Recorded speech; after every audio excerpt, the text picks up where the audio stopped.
Watson. More going in there, and all the kinds of things we've talked about in terms of anti-air, air defense, the anti-armor, the stingers, all of those can go, and it just go wider. That aperture needs to be wider. That's number one. And number two, tighten the noose.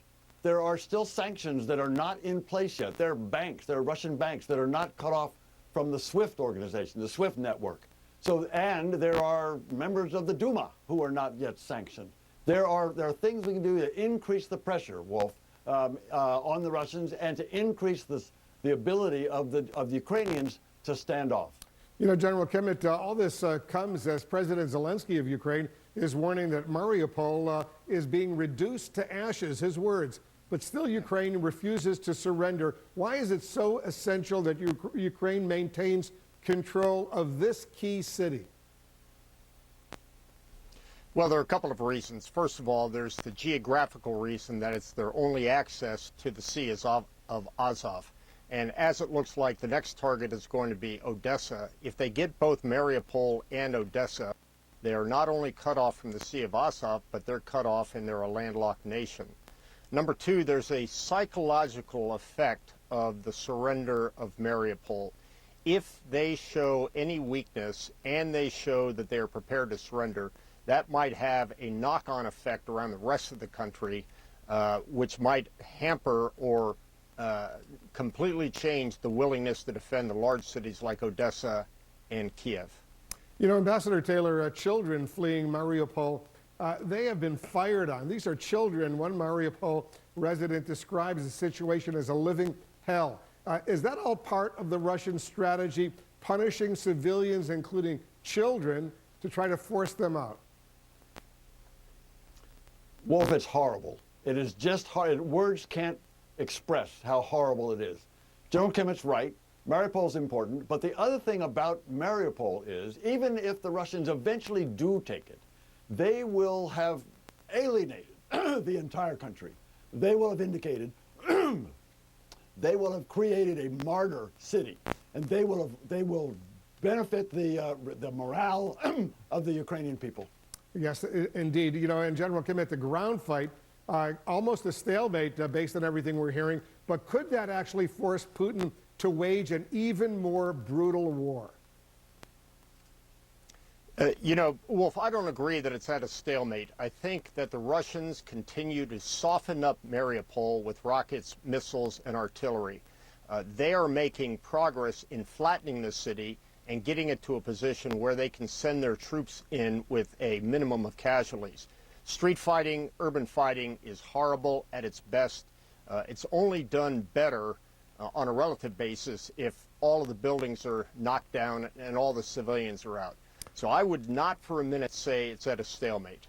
General Kimmett, thank you so much for joining us. Ambassador Taylor, thanks to you as well. The breaking news continues next. Almost 3.5 million people fleeing Ukraine for neighboring countries as Russia's totally unprovoked onslaught escalates.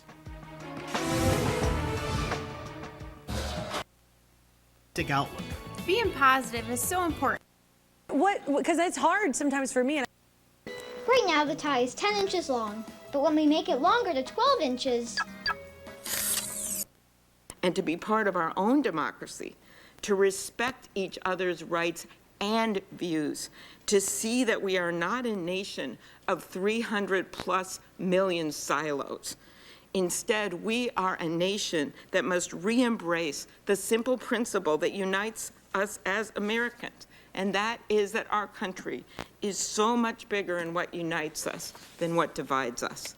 That's the pivotal moment we are in. That's your moment. It's a time for us to consider what the courts mean to our democracy, to recall how the framers envisioned the courts to work as a ballast in our system of government, and to rededicate ourselves to the sacred protection of our rights and the upholding of our Constitution.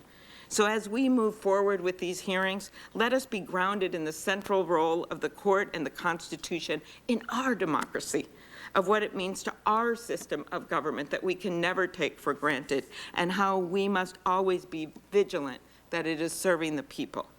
Judge Jackson, I'm confident you will come to the bench as a justice with a bedrock appreciation of what the Constitution and the law means to America, with the real-world perspective we need. Thank you for your willingness to serve at this important time. Thanks, Senator Klobuchar. Senator Cruz of Texas. Thank you, Mr. Chairman. Judge Jackson, congratulations on your nomination. 11,107 men and women have served as members of the House of Representatives. 1,994 men and women has served as members of the United States Senate. Only 115 men and women have served as Supreme Court justices. The position to which you have been nominated is extraordinarily important. And that is why is given the responsibility for advice and consent under the Constitution. Because the job matters immensely. Supreme Court confirmations were not always controversial. In fact, Bushrod Washington, when nominated to the Supreme Court in 1798, was confirmed the very next day. So what changed? Well, what changed is starting in the 1960s and the 1970s, the Supreme Court's role in our society changed dramatically. The Supreme Court became a policy-making body rather than a merely judicial body. Just a moment ago, my colleague, Senator Klobuchar, said we should consider the Supreme Court's place in our democracy. Well, starting in the 60s and 70s, the Supreme Court decided its place in our democracy, at least too many justices, was to set aside the democratic decisions of the people and instead to mandate the policy outcomes they themselves supported. Our Democratic colleagues want the Supreme Court to be anti-democratic. Our Democratic colleagues get frustrated with the democratic process. When they can't pass gun control laws because the American people don't support them, they want unelected judges to mandate those same laws instead. Law after law after law that they can't get through the democratic process, the Democrats have decided it's much simpler to convince 5 lawyers in black robes than to try to convince 330 million Americans. That is why Supreme Court confirmation hearings have become so contentious, is because the Supreme Court has arrogated to itself a responsibility the Constitution doesn't give it, which is to make contested policy decisions and take them away from the American people.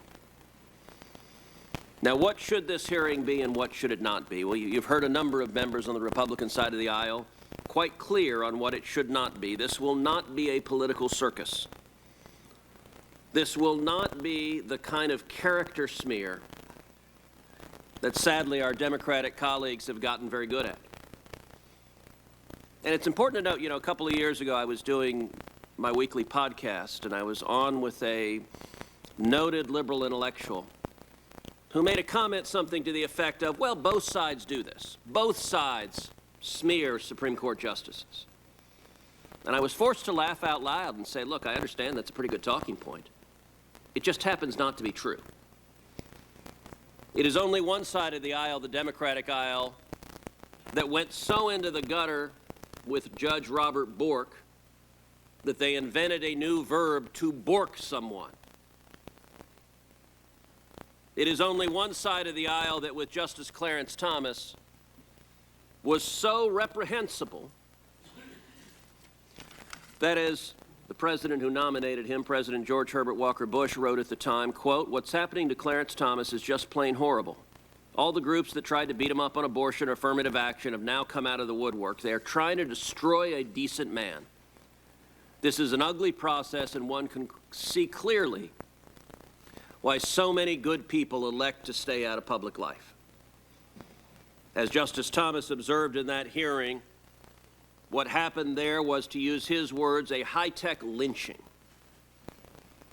And I would note the chairman who presided over that disgrace was Joe Biden.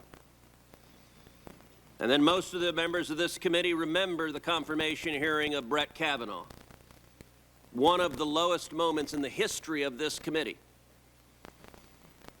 where Democrats on this committee sat on allegations, didn't refer them to the FBI, didn't ask for investigations, hid them, and then leaked them against the wishes of the complainant. And we began a circus that featured Spartacus moments, featured such nuts as Michael Avenatti, whom CNN breathlessly for some months described as a possible Democratic presidential candidate. That's before, presumably, he became a felon in recent months. Judge Jackson, I can assure you that your hearing will feature none of that disgraceful behavior. No one is going to inquire into your teenage dating habits. No one is going to ask you with mock severity, do you like beer? But that's not to say this hearing should be non-substantive and non-vigorous. In this hearing, this committee has a responsibility to focus on issues, to focus on your record, to focus on substance, to do our very best to ascertain what kind of justice you would be. And a couple of straw men. It is no longer the case that Supreme Court confirmation hearings are merely about qualifications. There are some who say, well, if the justice is qualified, the Senate should confirm. There was a time that was the case. Our Democratic colleagues have abandoned that standard long ago. At this level, you know that you've done a really poor job in selecting what editorial to go with. Only 1% of Americans make over $300,000 a year. We all know that. It's totally absurd. And a missed opportunity to talk about real solutions to these things. Like the White House is considering another round of stimulus checks. Yeah, that's great for inflation. Yeah. That'll make your dollar worth more. It'll make you able to fill up your gas tank and buy meat and not lentils at the supermarket. I'm just saying that there are things on the table, and it does the things on the table. I'm not talking about food on the table. I mean proposals on the table that would help everyday Americans, and these kinds of pieces obviously are a big distraction. I don't think we can afford tables. Yeah, but I think, imagine the lengths that the White House is willing to go to avoid opening up oil and gas production in America. Yeah. Like the gas cards or real quick, lentils and no chemo. You're talking about inflation hurts worse for people under $300,000. I make well under $300,000, and inflation has not hit me like it's hit my friends and family that live off a household income of under $80,000. And you tell them to ride the bus, you can't ride the bus in Whitfield County, Georgia, or Murray County, Georgia, or from the outskirts of Nashville into Nashville and Tennessee. That's ridiculous. There's two American experiences. One is rural and one is urban. This was not an op-ed for Americans to read. It was a diary entry. Yes. You would tell me to eat lentils? I don't know what a lentil is. I don't eat lentils. But let me tell you something. I've got one more point on this, and it's really important. If you want pets and you want to eat meat, there's a solution that's self-evident there. Just come out and I'll show you how that works. I had chickens. You got a show about pigs. that, right? I had a lot of pets that also provided food for the table. Where are you going with Did you that, call them Joey? pets? No, you didn't give them call oink and ain't. The two pigs we had, that one was oink, this one ain't. I mean, it You works. killed your pigs and ate them? Well, I mean, I didn't kill them and not eat them. That might have been the greatest answer of all time.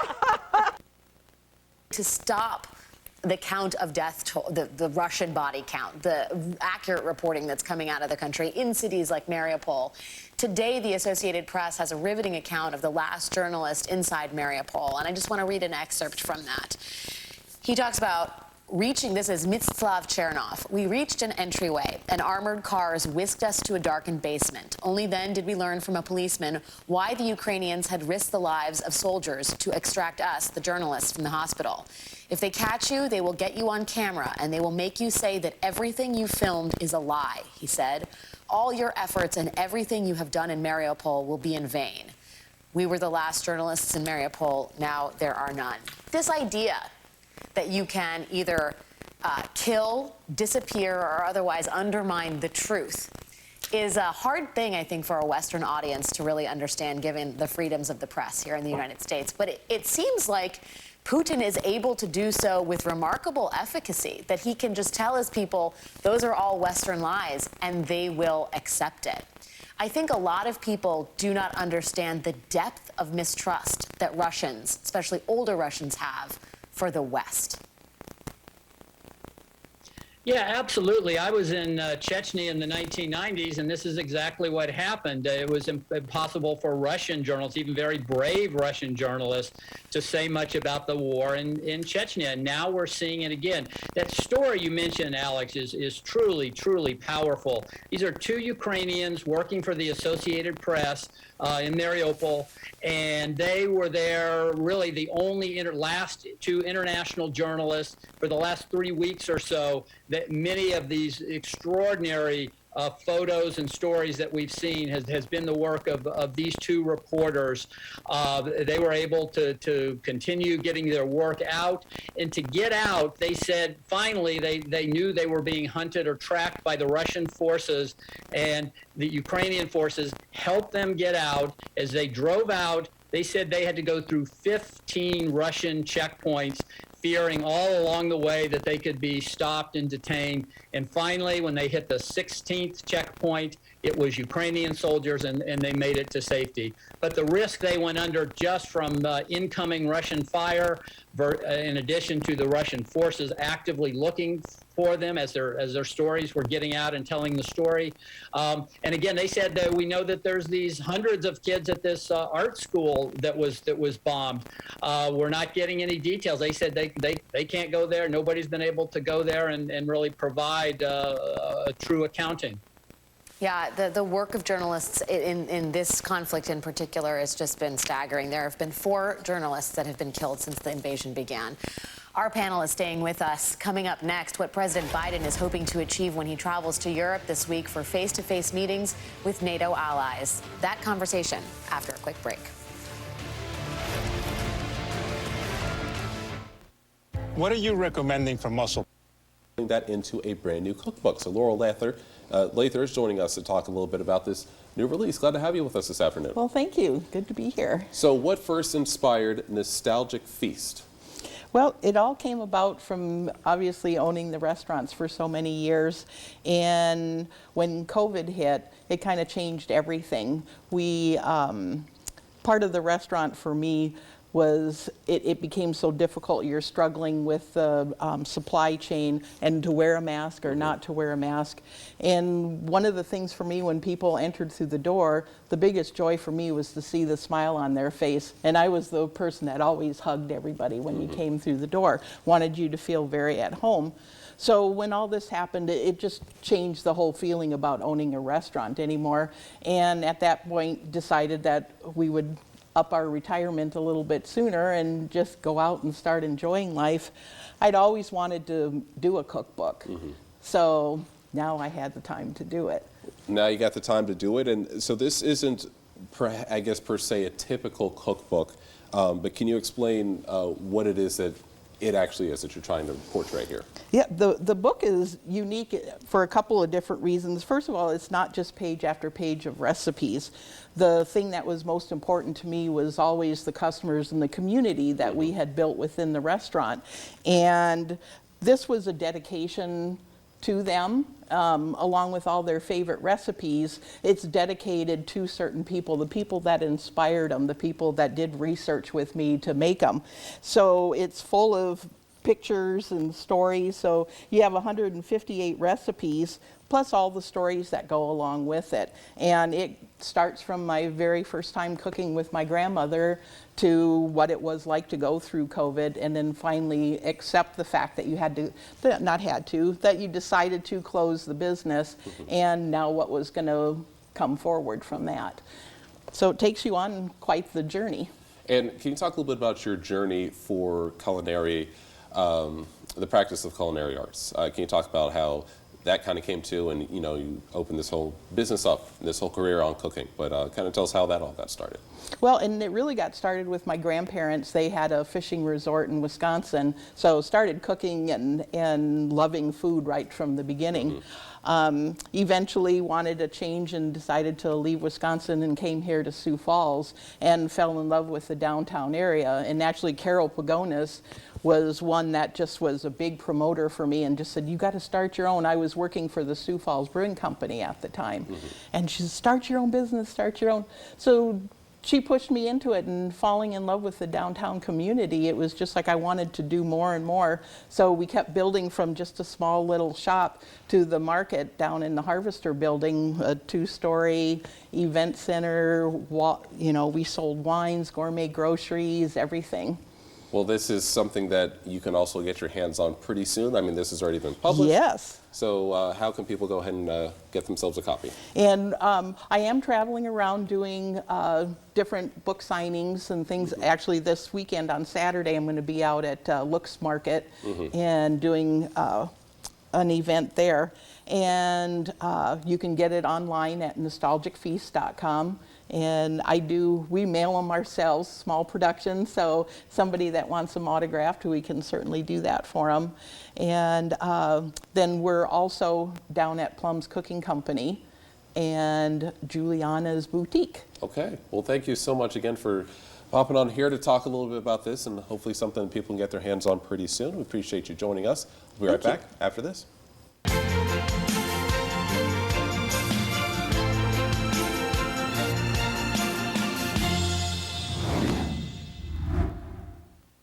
What can I do with... It combines the effect... Before you really lose... On crime, our debates and discussions about the Supreme Court. Interested in our answers. But CNN reviewed the decisions in question and found that Jackson mostly followed the common sentencing guidelines and practices, and Holly had taken some of her comments out of context.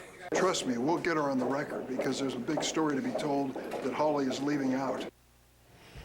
Tomorrow, lawmakers will begin questioning Jackson. Now, at this point, even Senate Minority Leader Mitch McConnell says he expects Jackson will ultimately be confirmed. And Democrats would like to see her confirmed before they leave for their next recess on April 8th. Wolf. Paula Reed reporting from Capitol Hill. Thank you. Paul, let's discuss this truly historic hearing. The chairman of the Judiciary Committee, Senator Dick Durbin, is joining us. Senator, thank you so much for joining us. Give us your thoughts on Judge Jackson's opening remarks today and what you hope to learn from her during the question and answer sessions that actually begin tomorrow.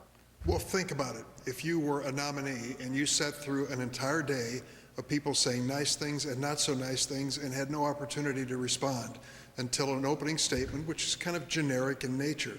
So for a way, it must be a little frustrating for the judge. I have full confidence in her credentials, her qualifications, her ability to answer the questions that are raised. That starts tomorrow. That's the real exchange where each senator has 30 minutes to ask questions of the nominee. 30 minutes is a long time for Q&A. Each senator gets that. The Senate Minority Leader, Mitch McConnell, praised Judge Jackson for reaching what he called impressive heights in her career, but questioned her judicial philosophy. So what does that tell you about what's to come in the next few days? Well, I can tell you they go back and forth on this judicial philosophy. Some of them are so-called originalists, some are textualists, some invent their status as they go along. She has 573 written opinions. I mean, it isn't like we're grasping for straws. What could she possibly be thinking? She's decided these cases. She's written these opinions. On the Sentencing Commission, 12,000 pages of transcripts about her thinking and her background. You want to know who she is and what she believes as a judge? It's in writing. And this is the fourth time the Judiciary Committee has had an opportunity to review these things in detail. What do you say to those Republicans who are already attacking Judge Jackson as being, quote, soft on crime? Well, it's a natural thing to do. I want to tell you, she's being nominated by a Democrat, and they blame every Democrat for being soft on crime. We've had 40, 50, 60 nominees before us. Every single one of them has been accused of being soft on crime by Republicans. Why? Because it's one of their talking points for the November election. They're going to accuse every Democrat of that. And secondly, being an African-American woman and a public defender, there are some of them that are still struggling to accept the reality that we've reached a point in history where that kind of person is a good asset to the Supreme Court. What will it mean, Senator, for the court, for that matter, indeed for the country, if Judge Jackson is confirmed as the first African-American woman to serve as a U.S. Supreme Court justice? Well, I went to the Supreme Court this morning. There was a rally for the judge, and I saw a sea of African-American women there. They were moved to tears at the thought that she would get this chance and that it would open up a new opportunity. You really have to understand that when the Supreme Court first set, we had 700,000 slaves in America, and neither white nor black women could vote. We've come so far, and this would be an achievement the President and all of us could be proud of. We're watching history potentially unfold. While I have you, Senator, let me get your quick thought on Ukraine, what's going on. I know you're the co-chair of what's called the Senate Ukraine Caucus, a huge Ukrainian-American community in Illinois. The Ukrainian President Zelenskyy is warning that this conflict could actually spiral into World War III if negotiations fail. Do you share his concern? I pray that it doesn't, but we've got to take it seriously, and that's why I've been careful to criticize the President when he has to make these decisions on behalf of the NATO alliance. He doesn't want World War III. He doesn't want a nuclear war. None of us do. We want to give the Ukrainian people the power to stop Vladimir Putin. I think they're doing it now. I want them to continue to, and the United States should be behind them all the way. Senator Dick Durbin, thanks so much for joining us. We'll be watching the hearing resume tomorrow. Appreciate it very much. Thanks, Wolf. Coming up, a mysterious plane crash kills 132 people. So what caused one of the world's most popular passenger jets to simply plunge from the sky? Before I lost the weight, I definitely wasn't feeling commitment to excellence that will make its mark in American history. I look forward to your opening and to this week. Thank you, Your Honor. Thank you, Senator Coons. Senator Sass of Nebraska. Thank you, Chairman. And Chris is tough to follow. That was a good flourish at the end. Judge, congratulations on your nomination. Thanks for spending time in my office with me. Congratulations to your daughters and your family more broadly. This is a big day for lots of folks in your family. Today, the Senate takes up our constitutional duty to advise the President on his nominee to the Supreme Court. The Senate's advice and consent clause and our role is especially important these days when we all, Republicans and Democrats, agree that the 9 justices of the court exercise a lot of power over policy decisions, surely much, much more power than our Constitution's framers ever anticipated. So let's talk about how we got into this mess.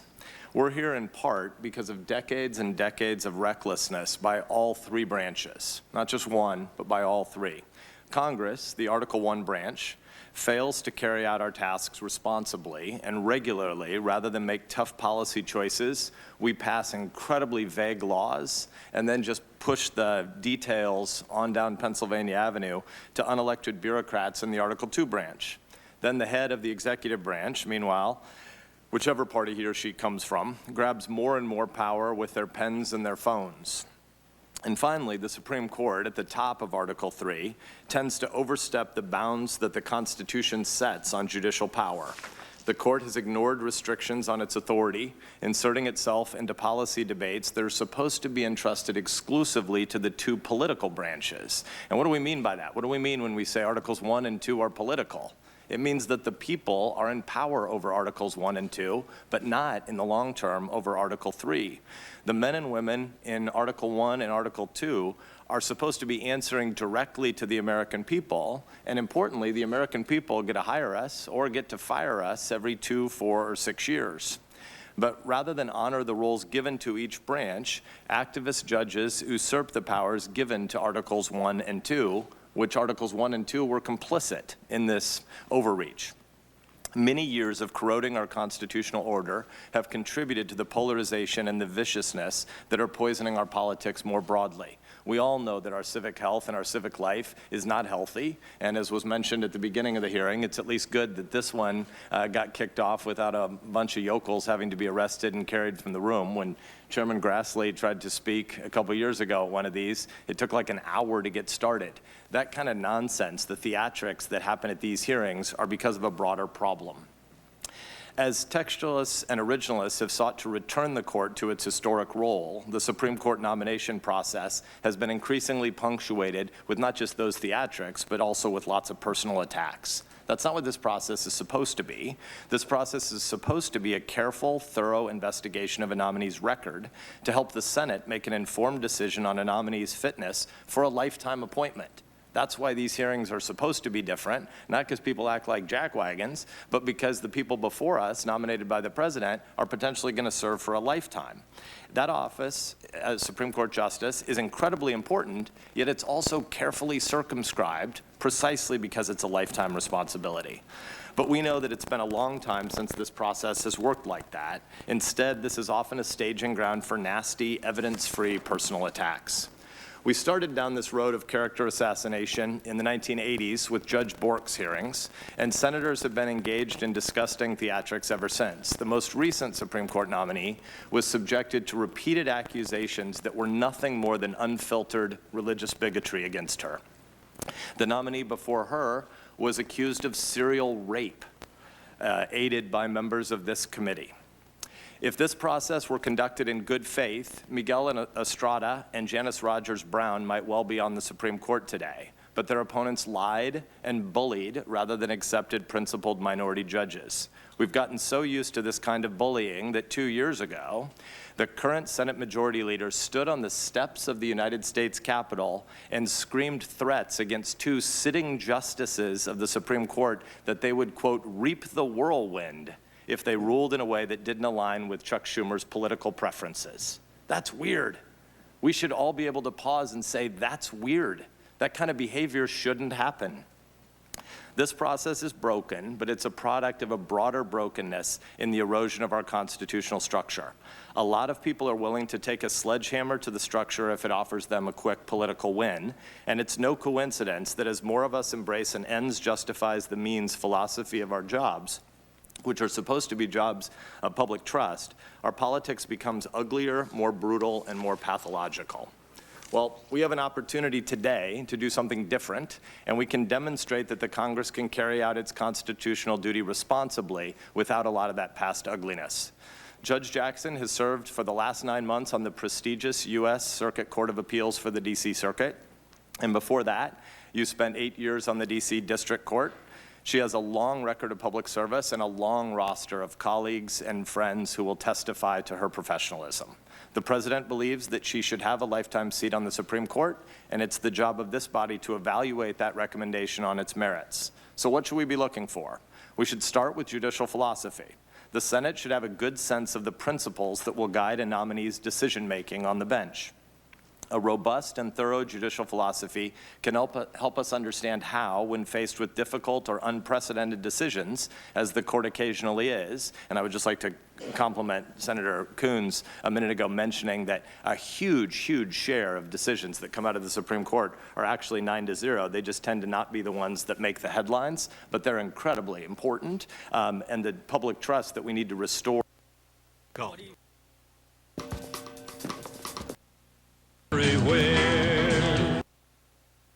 They say that that's just not true, that her sentencing was about the same sentencing as mainstream judges and what most judges do. The other thing to note is that the White House is saying that this is all a distraction, that in fact Josh Hawley is not only just going after her, but that he's actually misleading people by dealing with this issue. And then when I talk to her friends, they say that this is really just senators grasping for some reason to not vote for someone who is highly qualified. I even had a conservative judge who endorsed Judge Jackson tell me that he's disturbed by the politics and that he endorsed her to try to diffuse some of these politics. But again, what Josh Hawley is talking about is essentially trying to make the case in a very specific way and, of course, in an inflammatory way in terms of the word that we have to even say the word child pornography.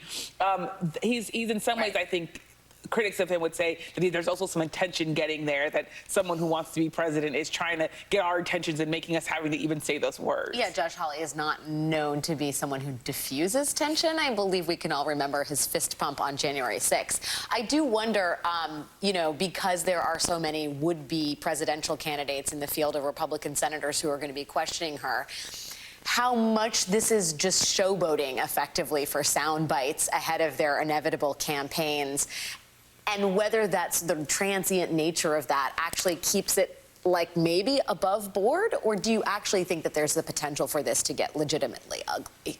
Well, White House officials, based on my reporting, are very confident that she's going to be confirmed. So this might get a little ugly, but it's not going to get so ugly in that Republicans sort of also understand that they are dealing with, one, someone who is a history-making candidate, but also, two, someone who actually actually has most of the votes that she needs to get through the court and to be able to get seated on the Supreme Court. That being said, there is this potential for sound bites because that's what Supreme Court nominations have been. It's not just this one, but they're highly political events. It's political theater, as one conservative judge told me. In particular, Judge Luddick, who again was that Republican who endorsed her, he said senators aren't going to ask and don't have the time to ask about her sort of view of the Constitution, her legal views, how she can, trying to get her to explain sort of her sentencing and her background. Because one, they don't have the time, but also this judge said, and again, this is this judge saying this, they don't really have the expertise, right? He said that they don't really, this is not what this is about. This is about political questions, he said, and that's why some folks see this as just sort of a theater where senators are going to come and try to make commercials essentially out of their questioning. That has been something that Republicans and Democrats, though, have been criticized of doing, I should say. Yeah, here's a not well-kept secret. Judge Jackson is smarter than you. And by you, I mean everybody on the Judiciary That's Committee. what her friends told me. Yamisha Alcindor, it's great to see you in person as always, especially on a day like this one. Thanks for your time. Thanks. We will be back after a quick break. Wayfair has everything I need to make my home totally me.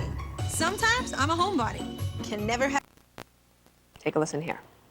We have people on our team that are willing to go into harm's way to protect those from evil. And especially when we got the call for help from Fox, we couldn't move quickly enough to mobilize a multinational effort to secure Ben's extraction from a very dangerous combat zone. Save Our Allies' mission is to rescue American citizens, permanent residents, SIV holders, and other special populations from conflict zones and contested areas. And they're doing such important work. To learn how you can help, go to SaveOurAllies.org. And she's a very precious woman. That's great. All right, I'm next. Now, here's a picture of a dog who is frantically trying to eat magazine pictures of food in a hilarious video. It used to be that the insurance representative go up and say, we're sorry, and tell you what they were going to do to help you. It doesn't work that way anymore. Now they act as if it's your fault just for getting out of bed. If you want what's fair and if you want justice, you're going to have to call someone like me. I'm Scott Hoy. We're here to help. Join the caregiving team. An important perspective, in fact, a unique perspective, to a court that deeply needs it. Representation matters for the legitimacy and credibility of our judicial system. Judges are the face and voice of justice. People walking into your courtroom or any other in this country look to the human being, not just to the robes. Too often, our courts are isolated, seemingly sterile marble halls lacking emotional intelligence or sensitivity to the impact they have on people, a fact that you clearly and dramatically understand. What really knocked me over in our meeting was the fact that you discussed your job as a judge in terms of the people who are affected by your rulings, the people whose lives are touched by the justice system, whether as victims, as criminal defendants, or as people dealing with a personal or professional conflict. You will be the first public defender on the court. You understand our justice system uniquely through the eyes of people who couldn't afford a lawyer. They couldn't afford their own lawyer, and you advocated for them. You will also bring to the court extraordinary intellect and character, as well as diverse personal and indeed professional experience. Your presence will ensure the court more fully and deeply understands the lives and experiences of everyday Americans. You grew up as the daughter of two public servants, public school teachers and administrators. You're the niece of uncles who have impressive law enforcement careers, including one as Miami's chief of police. And you also have family members who have struggled, as do every American. And you've advocated for defendants standing accused of serious crimes, as well as sentencing defendants who have been convicted of such crimes. You are an immensely devoted parent who has achieved eye-popping professional distinction. You've had a long career already as a distinguished jurist. In fact, you would bring more experience as a trial judge than any current justice on the Supreme Court. Now, I'd like to address directly the importance of your work as a public defender. I was a prosecutor and a law enforcement for a while, 4 years as U.S. Attorney and 20 years as Connecticut's Attorney General. And as a prosecutor, I know the system works best when there are good lawyers on both sides. My worst nightmare as a prosecutor was a defendant representing himself. My second worst nightmare was an incompetent counsel representing a defendant, because I know effective representation on the other side means more likely an error-free trial. I'd also like to address an issue that's been raised first by Senator Durbin and then by Senator Graham. I'm likely to be followed by one or more colleagues who have raised allegations about your record that are simply unfounded in fact and indeed irresponsible.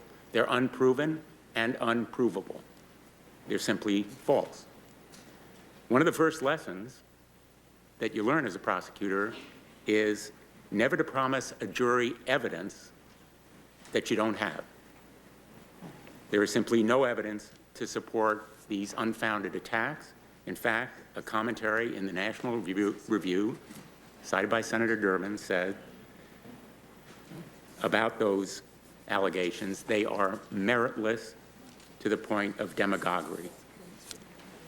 Importantly, your record as a jurist also reveals impartiality. You're a proven unifier and a consensus builder, someone who can build bridges among colleagues. Explosions that left at least. Now we do have some light rain showers there, and of course, with a brisk north wind cooling us down. KELO Live Doppler, you see that patch of green? That is all moving to the northeast. So, hypersonic missiles, which fly at 5 times the speed of sound and are difficult for missile defense systems to shoot down. You kind of question why he would do this. Is he running low on precision-guided munitions? The Ukrainian President Volodymyr Zelenskyy says he's ready to speak directly to President Vladimir Putin, warning of the disastrous consequences of failure. I think we have to use any format, any chance, in order to have a possibility of negotiating, a possibility of talking to Putin. But if these attempts fail, that would mean that this is a third world war. Alex Marquardt, CNN, at the State Department. Thank you, Alex. Also tonight, Kremlin forces are claiming that more than 62,000 residents of the besieged city of Mariupol have been evacuated to Russia. CNN cannot confirm that number. Let's go live to the capital of Ukraine. CNN senior international correspondent Sam Kiley is joining us. Sam, Kyiv has been enduring horrific new attacks by the Russians, and Mariupol, where you are in Kyiv as well. What's the latest? What are you seeing? What are you hearing? Well, Wolf, here in Kyiv, there has been, I think, a discernible shift in the sort of weaponry that the Russians are using. Over the last few days, indeed over a week, the scenes that we're seeing now are the result of devastating strikes by precision armaments, large missiles with guided systems on board. Now, the Russians claim that they were hitting multiple rocket launching systems and other military targets at this shopping mall in northern Kyiv. It is close to the front line. There is a possibility that there may have been military material around, but above all, this is nonetheless a densely populated area that was hit very, very hard indeed, with miraculously 8 people were killed because the death toll was relatively low, if that could be considered low, which it is in this conflict and the context of this conflict, Wolf, because they're so close to the front line, a lot of people already living underground in bunkers and indeed in cellars. But this is all, what this is doing, Wolf, as the more and more civilians are targeted, is it's clearly entrenching perhaps even long-term hatred and a real sense of defiance that grew out of the democratic energy that gave birth to this whole movement back in 2013, 2014. And here's one of the singers who was part of that. Singing to protesters in Kyiv's Independence Square 8 years ago as a rock star, he helped drive a pro-Russian president from power.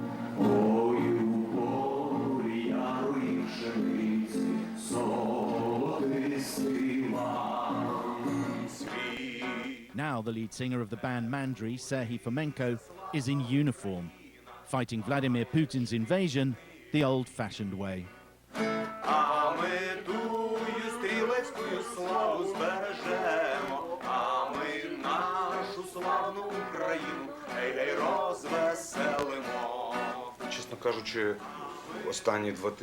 Frankly speaking, these days have been very hard.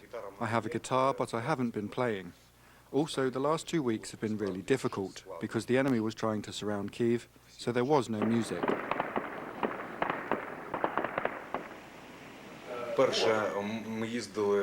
We evacuated people from Irpin, and it was a very difficult mission.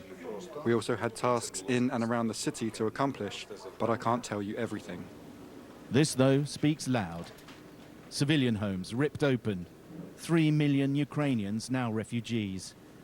Putin says he sent troops to save Ukraine from fascism. This is the real result. Hate. Hate. I am a person who grew up in the Soviet Union. I grew up with the idea that we were brothers and sisters. And now there's nothing but hatred for them. Our ladies volunteers is working extremely efficient. The singer Fomenko joined a reserve battalion funded by former President Petro Poroshenko, the billionaire first president after Ukraine shook off Russian influence 8 years ago. It's not just Putin he blames for the war. We cannot wait until Russian people under the sanction pressure will not be happy with the Putin. Because Russia have more than 50% of the support of the Putin aggression and killing Ukraine, that should be a sanction against these Russian people. The location for the billionaire's 206th Battalion is a military secret, but the militancy of its volunteers is not.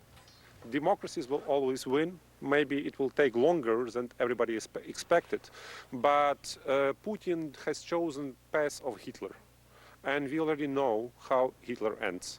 For now, though, Ukraine is preparing to defend the birthplace of its modern democracy to the bitter end.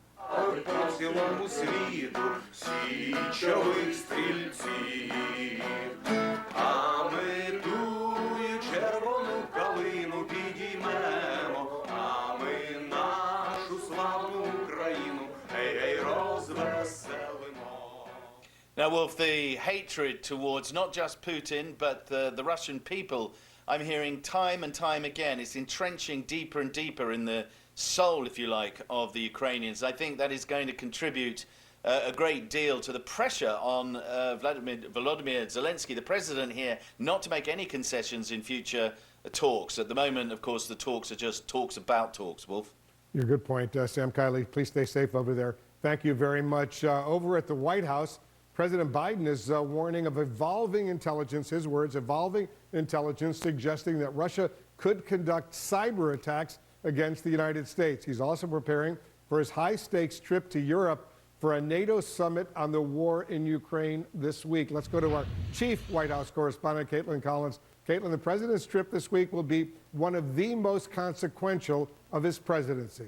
Absolutely, Wolf. It is going to be critical. It might be the biggest trip that he ever takes while in office. And this is going to be part of this diplomatic push that he makes in Europe as he's holding these urgent talks with allies. He kickstarted the week today by talking to the leaders of Germany, France, the United Kingdom, and Italy, talking and criticizing the brutal tactics that Russia is using against Ukrainian civilians, hurting them and killing them, obviously, with these bombs that we have seen only adding up in these residential areas over the last several weeks. And the White House says at the end of President Biden's trip, he will emerge with deliverables, but they are still finalizing the list of what those concrete actions coming out of this upcoming trip are going to be. But, Wolf, we should note that they do come as the White House is also warning that Russia is exploring options for potential cyber attacks here in the United States. case. They are issuing a new warning today, telling private companies to be vigilant, make sure they are monitoring and bolstering their security, because they do have concerns that Russia could lash out as a response to these sanctions that have been imposed by not only the United States, but several other European allies as well in response to this invasion that they've conducted. And so the White House did say today there is no imminent threat to infrastructure, critical infrastructure, but of course that is their big concern. So they say they are issuing this call to action to companies now to step up their security in case Russia does decide to follow through on what they have seen in this evolving intelligence and the threat of a cybersecurity attack. Caitlin Collins at the White House for us. Thanks for that update. Just ahead, Russian troops fire on civilian protesters in the Ukrainian city of Kherson today, wounding at least one as Putin's forces stepping up their attacks against civilians. Stay with us. You're in the Situation Room.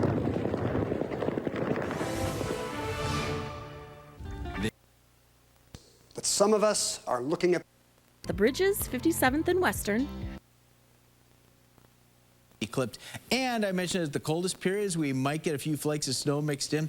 Here's Sioux Falls, and look for the blue. That's where we could see maybe a slushy trace in the case of Sioux Falls. But some parts of southwest Minnesota could actually get a couple inches of snowfall.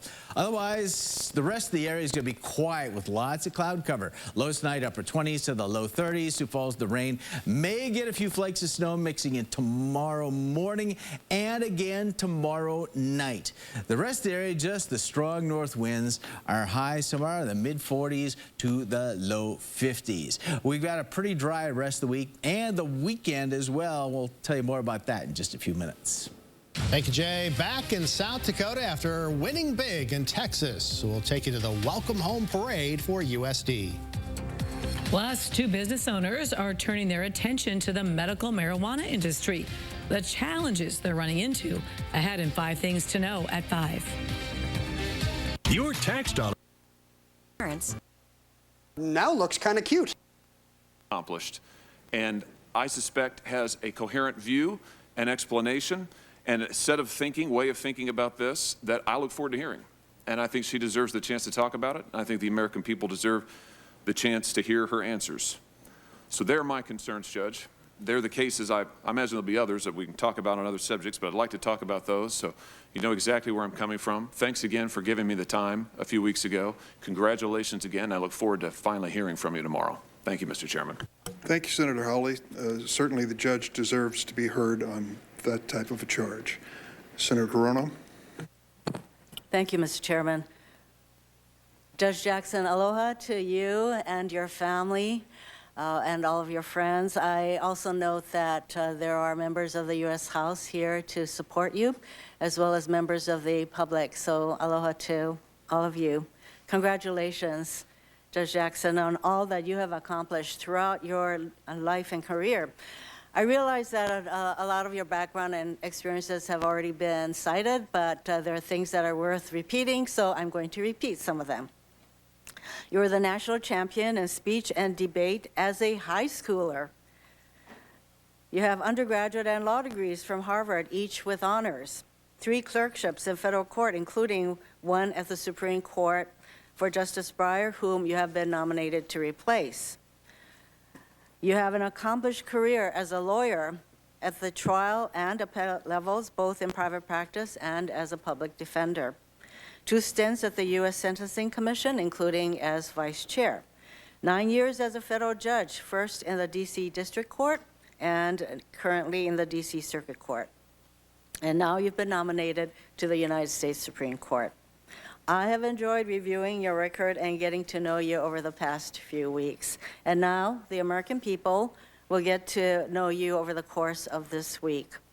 Beyond your impressive credentials, here are a few other things I want the American people to know. You were born in Washington, D.C. to 2 public school teachers.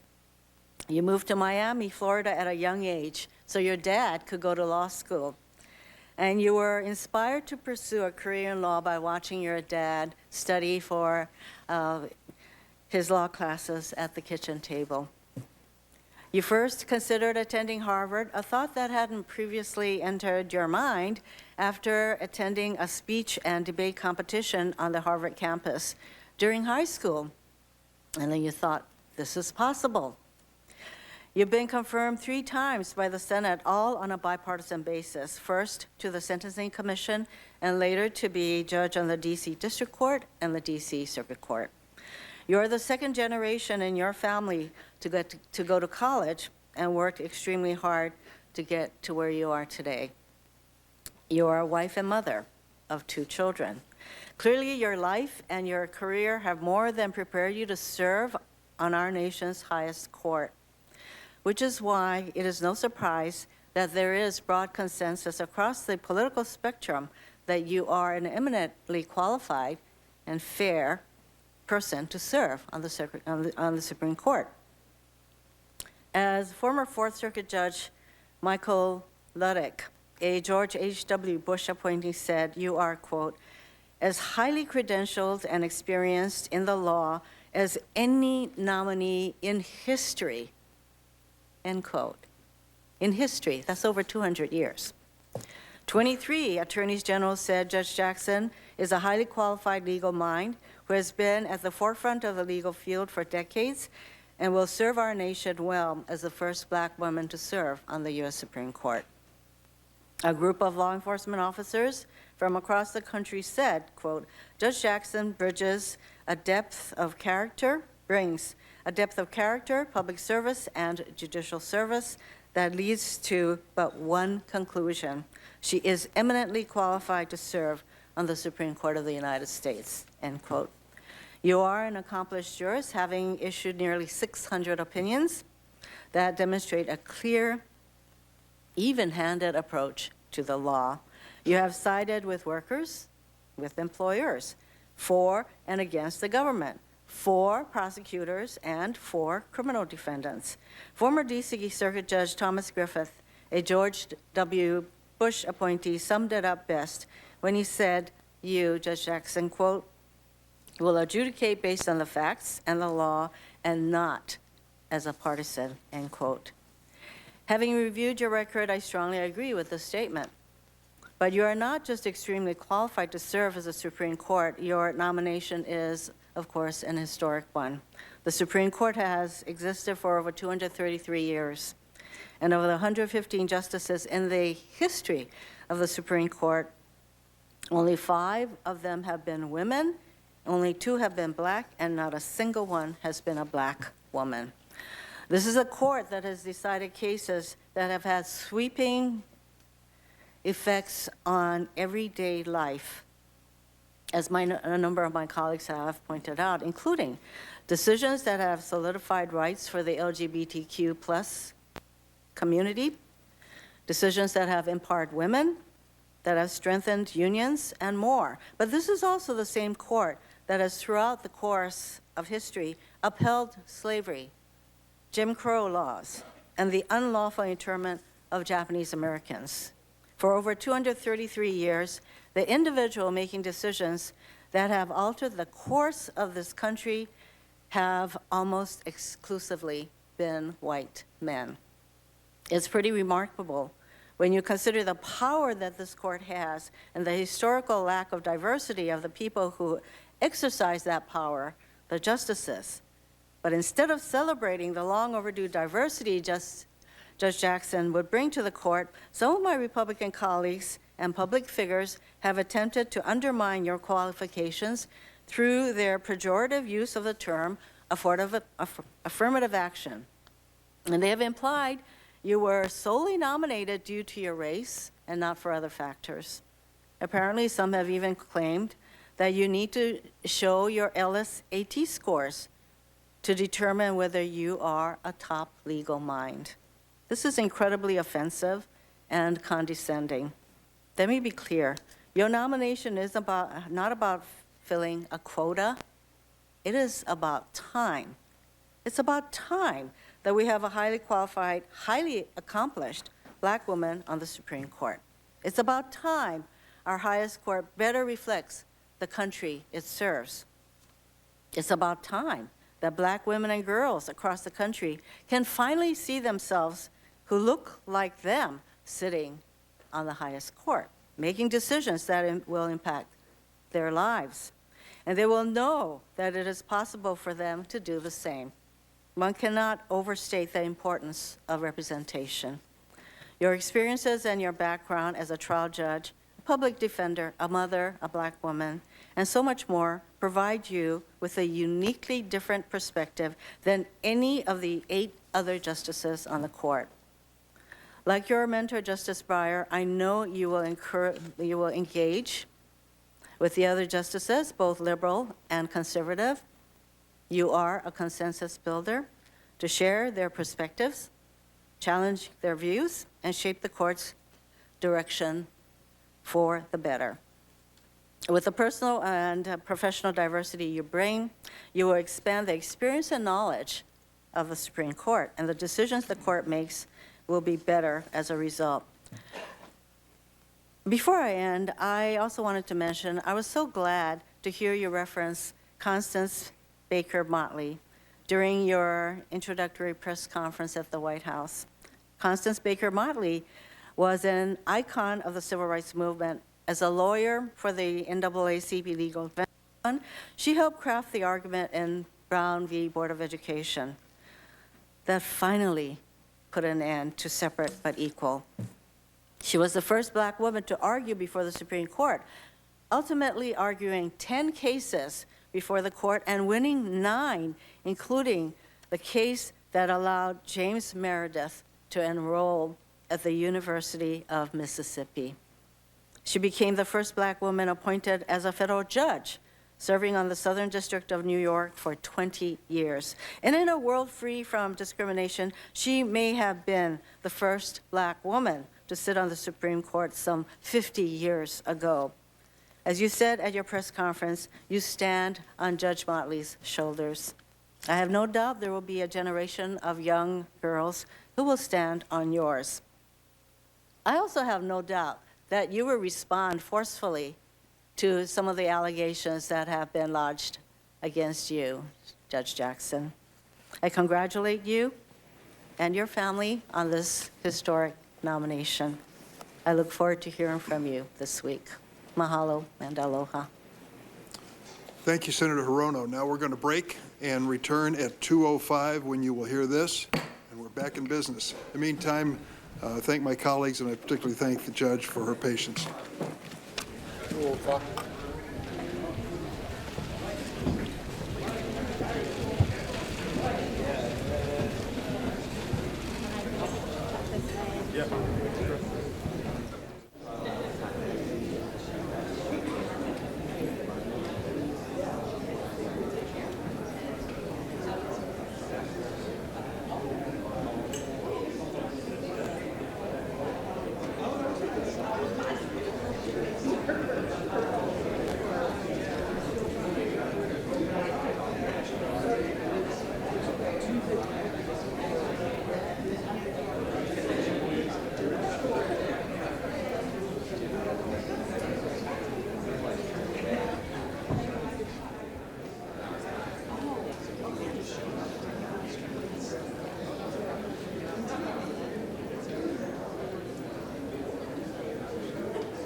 Attacks and any other last-minute attempts to derail your confirmation. But it's clear Republicans have not forgotten the contentious Kavanaugh hearings. Judge Jackson, I can assure you that your hearing will feature none of that disgraceful behavior. No one is going to inquire into your teenage dating habits. Members on both sides of the aisle today noted the historical significance of Judge Jackson's position as the first black woman nominated to the courts in its 233-year history. It's about time our highest court better reflects the country it serves. I think it's good for the court to look like America, so count me in on the idea of making the court more diverse. A number of senators say they're concerned about Judge Jackson's unwillingness to weigh in on the issue of court packing, noting that the man she hopes to replace, Justice Breyer himself, said he thought that was a bad idea. That is certain to be among the many questions she will face this week. Brett. Shannon, we also found out last night that Justice Clarence Thomas was hospitalized over the weekend. Updates tonight? Yeah, so Justice Thomas had flu-like symptoms, we're told, when he went to the hospital Friday night. Doctors discovered an infection. We're told they've been treating that with IV antibiotics. He's been steadily improving, is expected to be released very soon. He is taking part in work remotely, and I'm told today he's in good spirits and, quote, getting better and better. At 73, Justice Thomas is the court's most senior member, not the oldest, though. We'll keep you updated as soon as we learn anything new, Brett. Okay, we wish him well, and we'll follow all the hearings this week. Shannon, thank you. See you tonight. Up next, we go to the touchscreen for a look at what's happening on the ground in the war, plus some of the threats facing Ukrainian refugees as they move towards surrounding nations. It's a much more complex international order, and the very people who believe in diplomacy, like yourself or the President Obama who you serve, believe that you keep open ties with all kinds of horrific folks precisely to hopefully use diplomacy to prevent more horrors. With that in mind, how do you view this threat from Russia, and do you think that it was worth it for Biden and then his aides to talk up this war criminal thing when, as you know, the United States doesn't even recognize the ICC. So there's not a lot of deliverable. I discussed this with one of the diplomats last week who's inside the administration. Not a lot of deliverables on that tough talk, and it seems to have a high cost. Well, it does have a high cost. We want to have diplomatic channels open. It would not be good for the Russian government to send our ambassador home and for us to send Ambassador Antonov home. That would be not a good outcome. We want channels of communication. That said, you can have channels of communication even if you don't have diplomatic relations. And to be honest, what I want to know more about are our generals speaking. I want to know if General Milley is speaking to General Gerasimov. That is a channel that in other crises, Georgia 2008, for instance, when there was no communications between the State Department when Russia invaded Georgia, we still had that channel open. And that channel is important because we need to know, are they serious about some of these really crazy things that Putin has hinted at, especially with regards to nuclear weapons. So we want the channel open if we can, but I don't think it's the end of the world if they choose to send Ambassador Sullivan home for a while. So when you see the Russian side, I got a headline here, Moscow ties close to, quote, rupture after the war criminal remarks, Russia's foreign ministry summoning your successor, Ambassador Sullivan, about this. The flip side, I guess, is what, if anything, does the Biden administration get by calling Putin a war criminal in public? First of all, let's be clear about the whataboutism here. Putin every day tells his people on TV that the United States is supporting Nazis in Ukraine in a coup, supporting Nazis and war criminals. I'm not a lawyer, I'm not an international lawyer, but these seems like without the kind of ridiculous things that they say about President Biden, they say about our country, they say about me. I just think it's a lot of that he said a war criminal on record compared to everything Putin says all the time. I don't see this as a big inflammatory thing by President Biden. He said what he meant. I worked for him when he was the vice president. He tends to do that. I don't think there's any harm. And look at the photos you're showing right now. How can you look at what President Putin is doing? A deliberate strategy to kill civilians and say anything else but what the president said. Sometimes speaking the truth matters more than diplomatic niceties.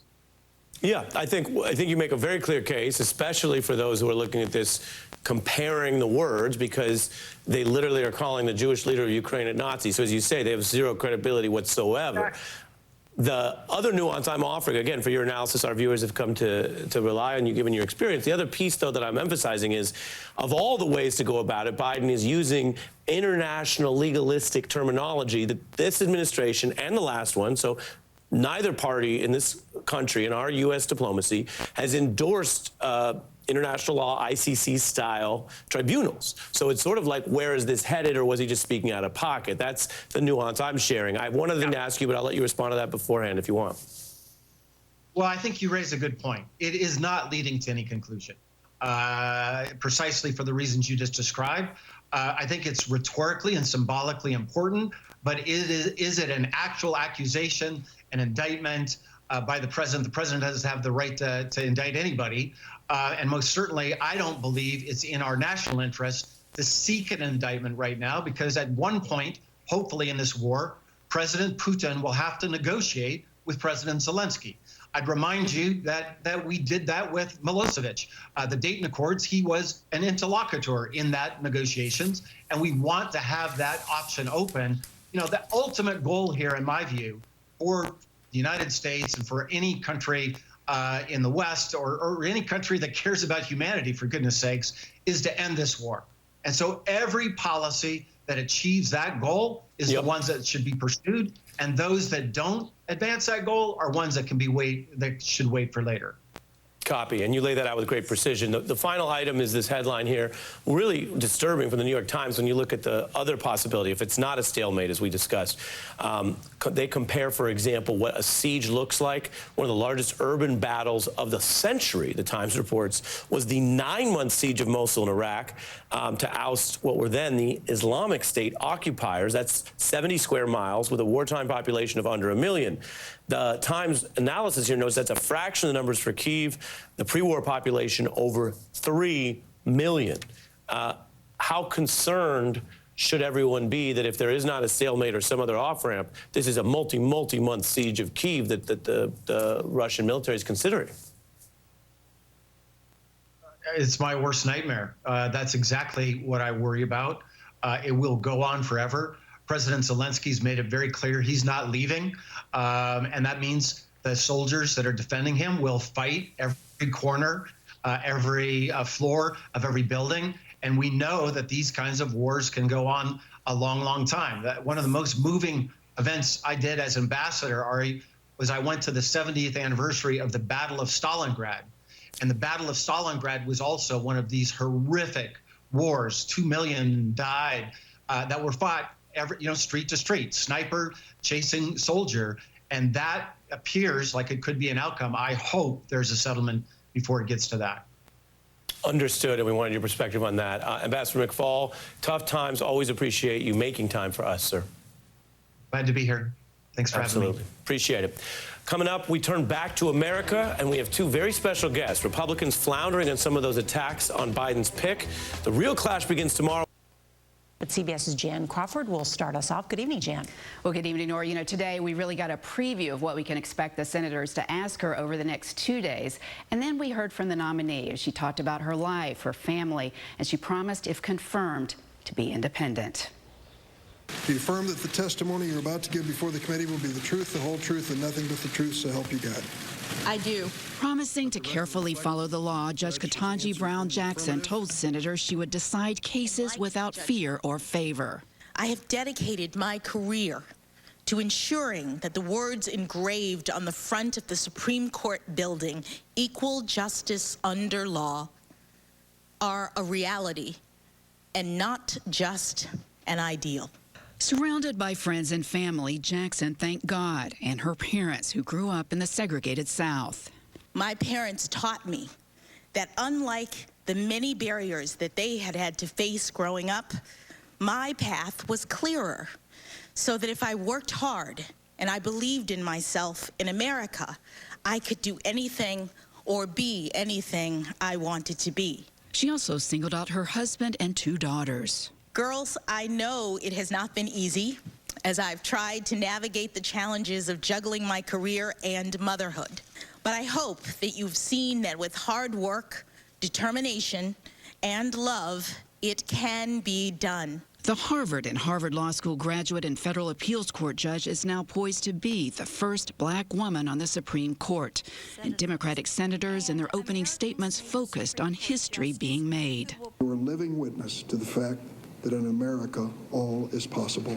More people will believe that we can be the nation we say we are when we put our hand on our heart. Previewing the upcoming 2 days of questioning, Republicans reference previous hearings on disruption and disorder over procedural matters.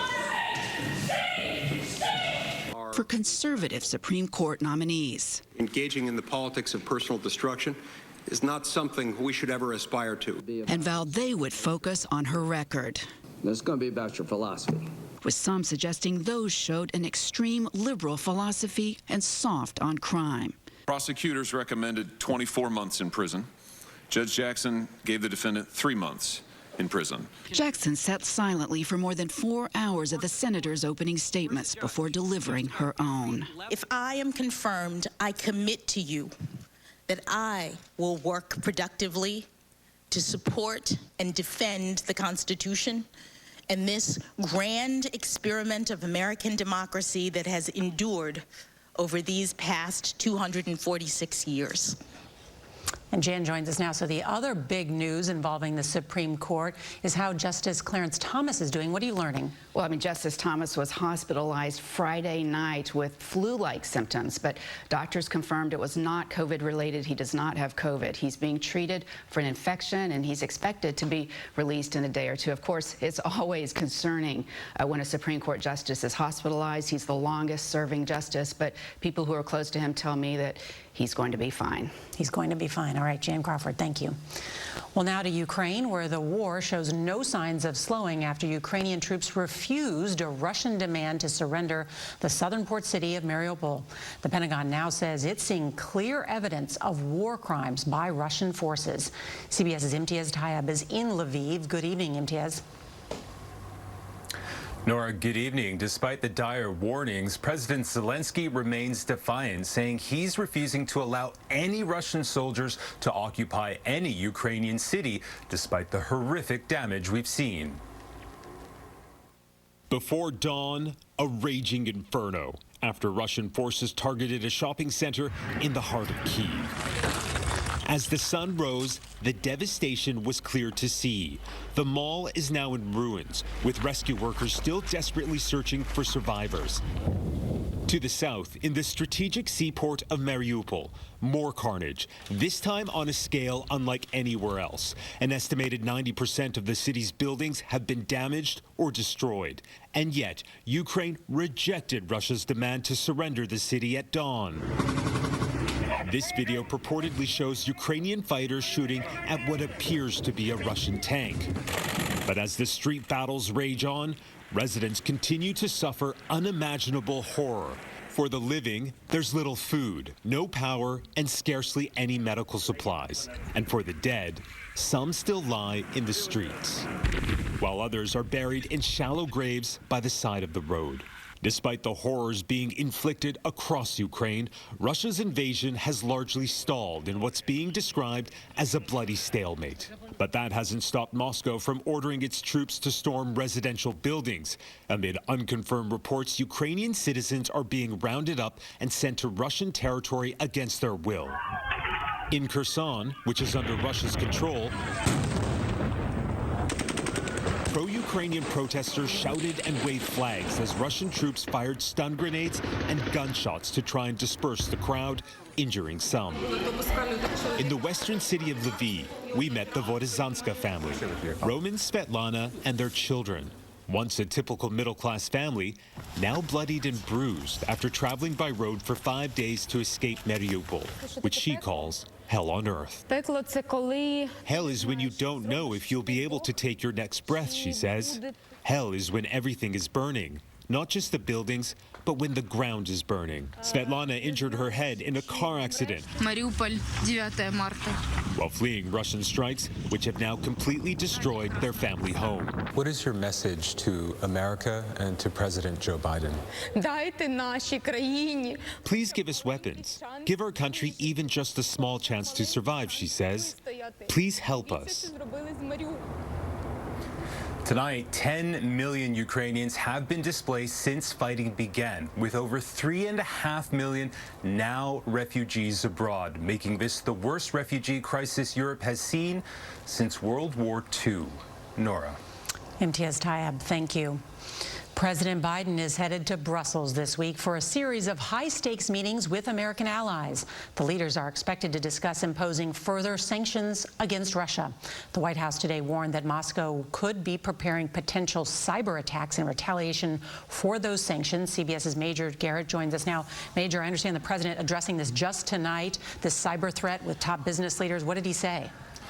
Nora, moments ago, the president said the following. We quote, "The magnitude of Russia's cyber capacity is fairly consequential, and it's coming." Now, this has been a long-running concern, so why the alarm bells? U.S. intelligence has detected what it calls preparatory activity that could signal a large-scale Russian set of attacks, hacks, or software viruses. Targets of most concern: big banks, pipelines, water systems, electrical grids. Last week, top administration officials delivered classified briefings to more than 100 businesses and entities, urging them to beef up their cybersecurity defenses as rapidly as possible. As to motives, top administration officials say Russia could be feeling, at long last, the bite of economic sanctions or lashing out due to frustration over its stalled military campaign. Well, that's some big news, Major. Also, what can you tell us about the president's meeting with top European leaders today? In the Situation Room, on the phone, just under an hour, President Biden and 4 European leaders. The main topics: additional sanctions, possibly targeting Russian oligarchs close to Vladimir Putin. Also, concerted efforts to help those refugees leaving Ukraine, and importantly, delivering promised weapons into Ukraine so the Ukrainians can defend themselves. Kind of a preparatory call to in-person, much more in-depth conversations at NATO headquarters. President Biden leaves for those meetings Wednesday night. Major Garrett, thank you. The United States leveled its first round of sanctions exactly 1 month ago, even before Russia invaded, joining European nations to help cripple the Kremlin's economy. 60 Minutes correspondent Sharon Alfonsi sat down with the architect of those sanctions, White House Deputy National Security Advisor Duleep Singh, to ask what more can be done. Dictators have to pay a price for their aggression. We've always had two different tracks of effort: deterrence and imposing costs, as well as diplomacy. That's still our strategy. What targets are left? We can broaden our sanctions. So take the measures, take the sanctions we've already applied, apply them to more targets, apply them to more sectors. More banks? More banks, more sectors that we haven't touched. Like what? Well, the commanding heights of the Russian economy. It's mostly about oil and gas, but there are other sectors too. I don't want to specify them, but I think Putin would know what those are. Well, later this week in Brussels, European leaders plan to discuss expanding sanctions in the energy sector, including whether to join the United States and the UK with an oil embargo against Russia. There's breaking news out of Texas, where a violent spring storm has produced several tornadoes. These are the first pictures of some of the devastation in the town of Jacksboro, Texas. That's located about 60 miles northwest of Dallas-Fort Worth. At least one tornado damaged the local high school, several mobile homes, and a hospital. There's no reports yet of any injuries. The threat of severe weather and danger survived the Holocaust, but he was killed in Putin's war. Just an awful story, surviving 4 concentration camps and then killed at 96 years old. Ian Panel back with us tonight from Kyiv. And Ian, tonight, the status of Russian troops inside Ukraine. A senior U.S. official saying Russia has made no advances for many days now. They believe as many as 10,000 Russian troops may have been killed. And I know Russia, for a time, reporting numbers similar, but then taking down all reporting on this? Yeah, that's right. It's fascinating. The most read pro-Kremlin newspaper for a while appearing to report almost 10,000 Russian soldiers killed in this war. And that's far higher than any official Russian figures so far. And then mysteriously, shortly afterwards, those numbers disappeared from their website, with the paper claiming that they'd been hacked. And in a further crackdown on free speech today, a Russian court outlawing Facebook and Instagram, claiming that those organizations are extremist. David? All right, Ian Panel reporting from Kyiv again tonight. Ian, thank you. And you heard us report there, President Biden just a short time ago confirming that Russia has indeed used a hypersonic missile, and what the president says that now signals, as he now plans a trip to Brussels for an emergency summit already planned. The president will also travel to Poland. ABC's Terry Moran live at the White House tonight. And Terry, this news of a Russian hypersonic missile coming from the president late today, what do we know? Well, the president has just said David, that this is a, quote, consequential weapon that's almost impossible to stop. But he also explained why why the U.S. government thinks Russia is using it. He says it's the only weapon they've got that they can get through with absolute certainty. And he said it shows that Putin's back is against the wall. And that NATO summit, that emergency summit, this coming week, the president will travel to Brussels for that and then on to Poland, where he will hail the humanitarian effort there. But at NATO, it'll be an effort to get more weapons and assistance to Ukraine, more sanctions on Russia. David? Terry Moran on the president's trip later this week will be taking the broadcast there to the region as well. Terry, thank you with the breaking news from the president on this hypersonic missile a short time ago. In the meantime, we're learning more tonight about this horrific crash of a Boeing 737 in China. That passenger jet was just 6 years old. It was well into the flight, suddenly plunging to the ground at more than 430 miles an hour. 132 people on board, no survivors found. Now the urgent investigation, of course, to find the cause. The Boeing 737 is the most popular commercial plane in the world. ABC's Gio Benitez covers aviation for us. Tonight, China Eastern Airlines grounding its entire fleet of Boeing 737-800s after that plane crash in a mountainous region of China. Drone video capturing the devastating debris field. Chinese state media showing rescuers searching through the wreckage. 132 people were on board, none of them foreign nationals, and so far, no sign of survivors. The plane only about 6 years old. What we know is this: the airplane was at 29,000 feet. The crew apparently decided to do an emergency descent. We don't know that for a fact, but it sure looks like it. And within 2 minutes, they are 20,000 feet lower and coming down at a very high rate of speed. Early data shows the flight from Kunming, China was about 3/4 of the way to Guangzhou, nearly 100 miles from Hong Kong, when it just plummeted, crashing while moving at more than 430 miles per hour. What the investigators are going to be looking for primarily are the so-called black boxes, the cockpit voice recorder and the flight data recorder. That's going to have a huge amount of information. Chinese aviation has a strong safety record, its last major crash happening almost 12 years ago. And while so much attention has been on the newer 737 MAX model after those two deadly crashes in 2018 and 2019, this crash involved a regular 737, the most popular commercial plane in the world. Making its way off to the north. Going even further south, yesterday, and really kind of going back to early yesterday afternoon, we saw the USD women win in Waco, and now severe weather taking place just off to the south and west. All of that moving through, so that's good timing now that the game is over with. But temperatures closer to home are in the 40s and 50s. We are a lot cooler than yesterday. Not helping, I mentioned, is that wind, and it's sustained anywhere between 15 and upwards of over 30 miles an hour. Wind gusts at times have I'm still running today. She has a record. She's the only nominee. She actually is, when she's confirmed, what's going to be amazing is that besides Sotomayor, she will be the only other justice who ever sat at the trial level. Think about that. Yeah, it's crazy. 672 opinions.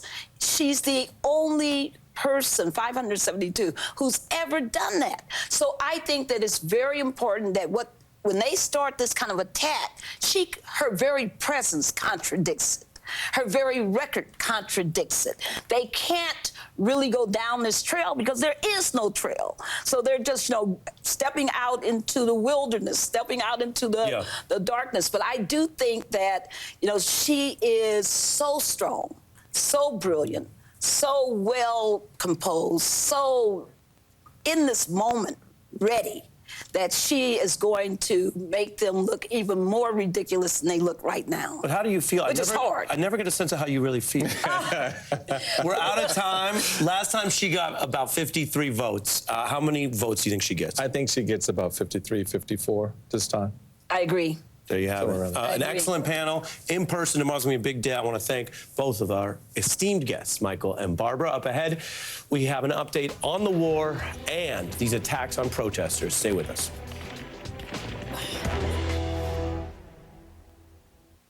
Hi, I'm Rotasha from New York City, and I'm a Balance of Nature queen. I used to be a walker, but I gained weight. When I started Balance of Nature, I was walking about 3,000 or 4,000.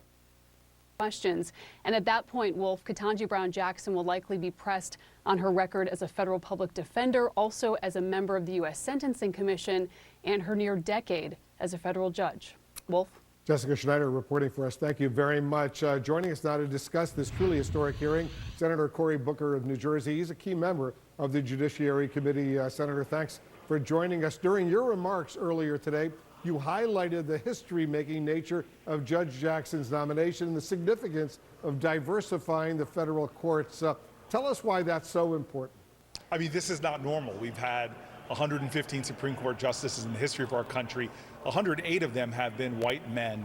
And this is the first time ever we have seen a black woman be before the United States Senate Judiciary Committee for this kind of confirmation. It is extraordinary that this is happening, and it's about time. It's overdue. We all know that for generations there have been more diverse people qualified to get on the court, but they did not have a shot. We are doing something, all of us here in the Senate, we're doing something really special, and I know a lot of my colleagues, even on the other side of the aisle, understand the gravity of this historic moment and the glass ceiling that's being shattered. Yeah, it is historic what's going on right now. The Senate Minority Leader, Mitch McConnell, says Republicans will ask Judge Jackson I'm not hearing. Can you hear me, Senator? I hear you now, sorry. Okay. Mitch McConnell says that they'll ask Judge Jackson tough questions this week, particularly about what Senator McConnell called her, quote, so-called empathy for particular parties and cases over others. What do you think he means by that? I don't know what he means, but as a guy who used to work in legal clinics and knows full well that 80% of the people that enter our criminal courts can't afford lawyers, that very fundamentally to our judicial system, starting back in the days of John Adams, is giving people, no matter who they are, in that case, British soldiers who were part of the Boston Massacre, everyone deserves a defense.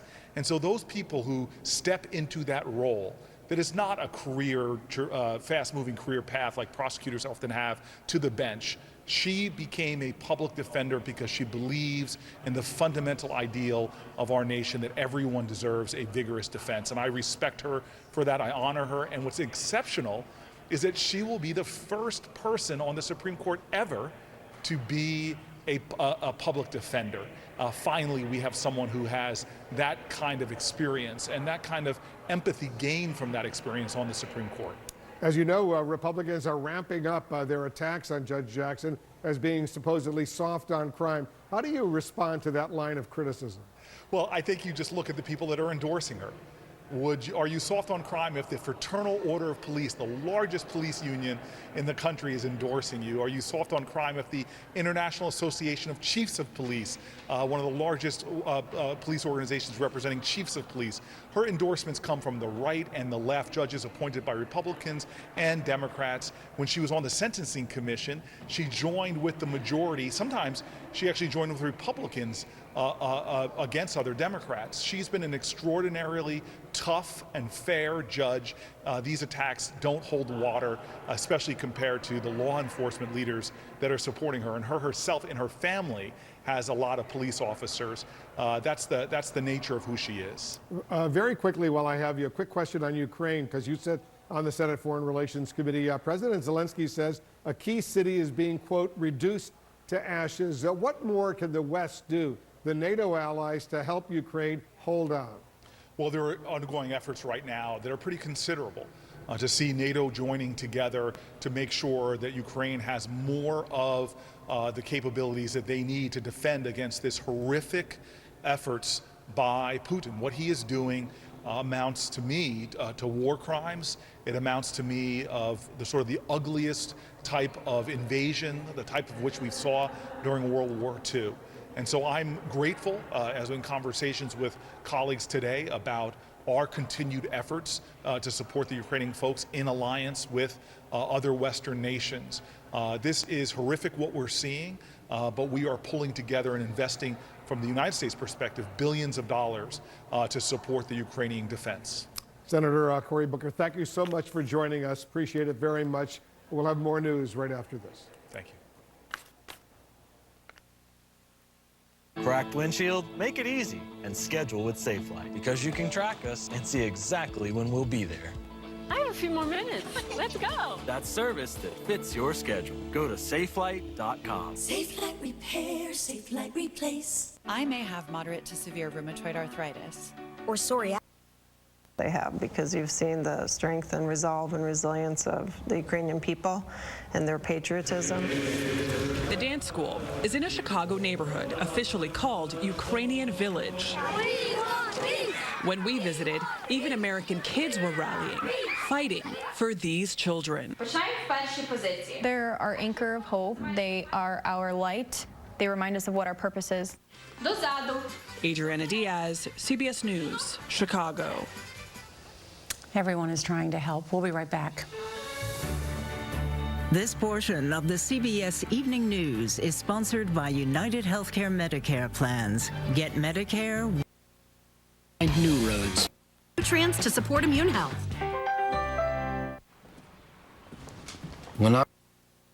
And this is just the beginning of what we've gotten into.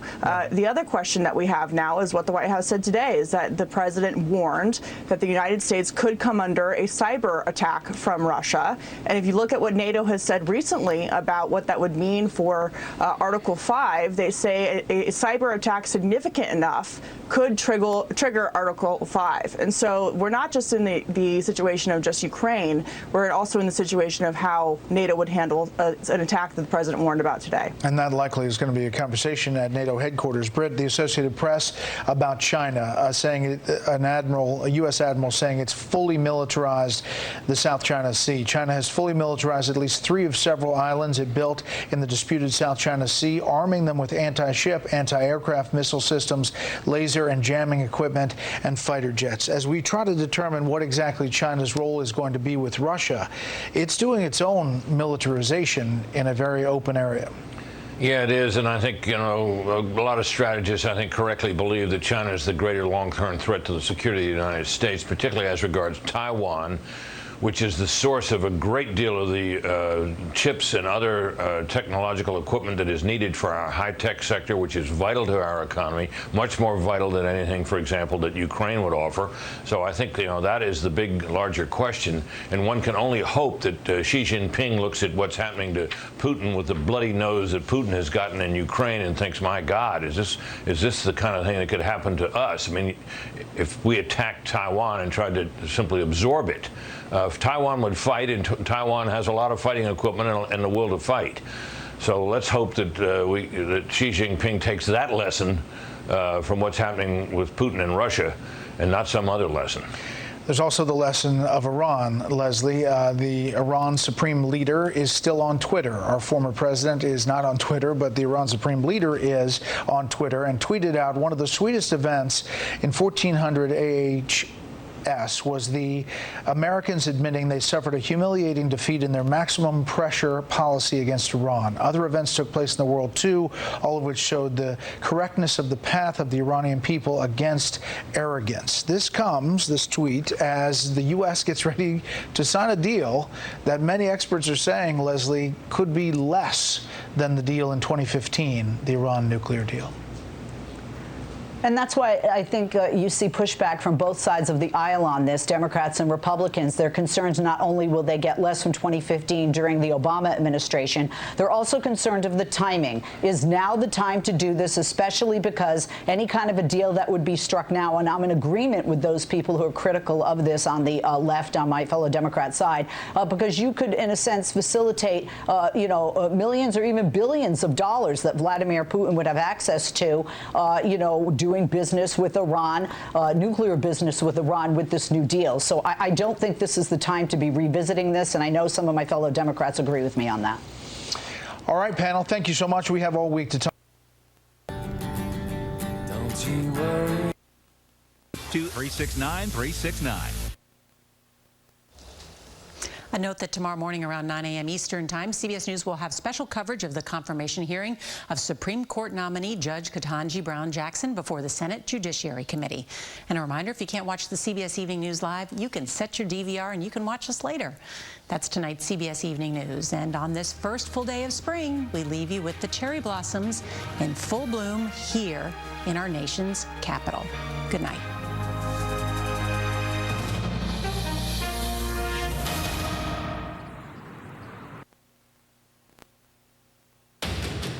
We have some light rain showers moving the southeastern KELO heading toward the Sioux Falls area. Should be fairly light tonight, but we will have some rain here in southeastern KELO. The rest of the area still has those north winds. We've been seeing cooling temperatures during the day.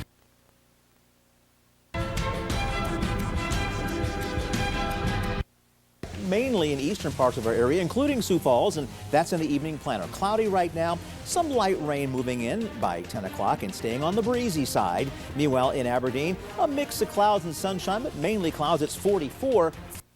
Who bring their best. We have people who travel through blizzards and storms to show people what's happening. Having people in Pierre and in Aberdeen helps really make a big state small. You can watch at 5:30, 6:30, you can watch at 9, you can watch at 4. It's not the standard newscast anymore. Wake up with Alexandra, Eric, and Aaron every weekday morning on Dakota News Now.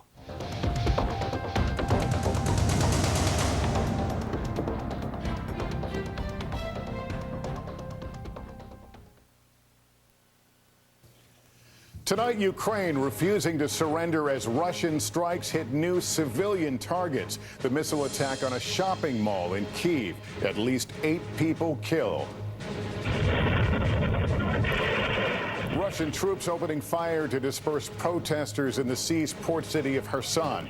And in Mariupol, officials defying Russia's ultimatum to surrender as thousands remain trapped by the onslaught. The U.S. concerned tonight the Russians are becoming desperate amid a stalemate. Also tonight, the historic confirmation hearings underway for Ketanji Brown Jackson, the first black woman nominated to the Supreme Court. What she vowed in her opening statement and how Republicans signal they will challenge her. It comes as Justice Clarence Thomas remains hospitalized with flu-like symptoms. We'll have the latest on his condition. Severe storms on the move. Reports already coming in of extensive tornado damage. Al Roker is tracking it. The Boeing 737 crashing in China with 132 people on board. Video purportedly showing the final moments. The plane nosediving 21,000 feet in just over 1 minute. The urgent search for answers. And the Ukrainian music star who escaped the war zone to give a powerful performance deep in the heart of Texas. This is NBC Nightly News with Lester Holt.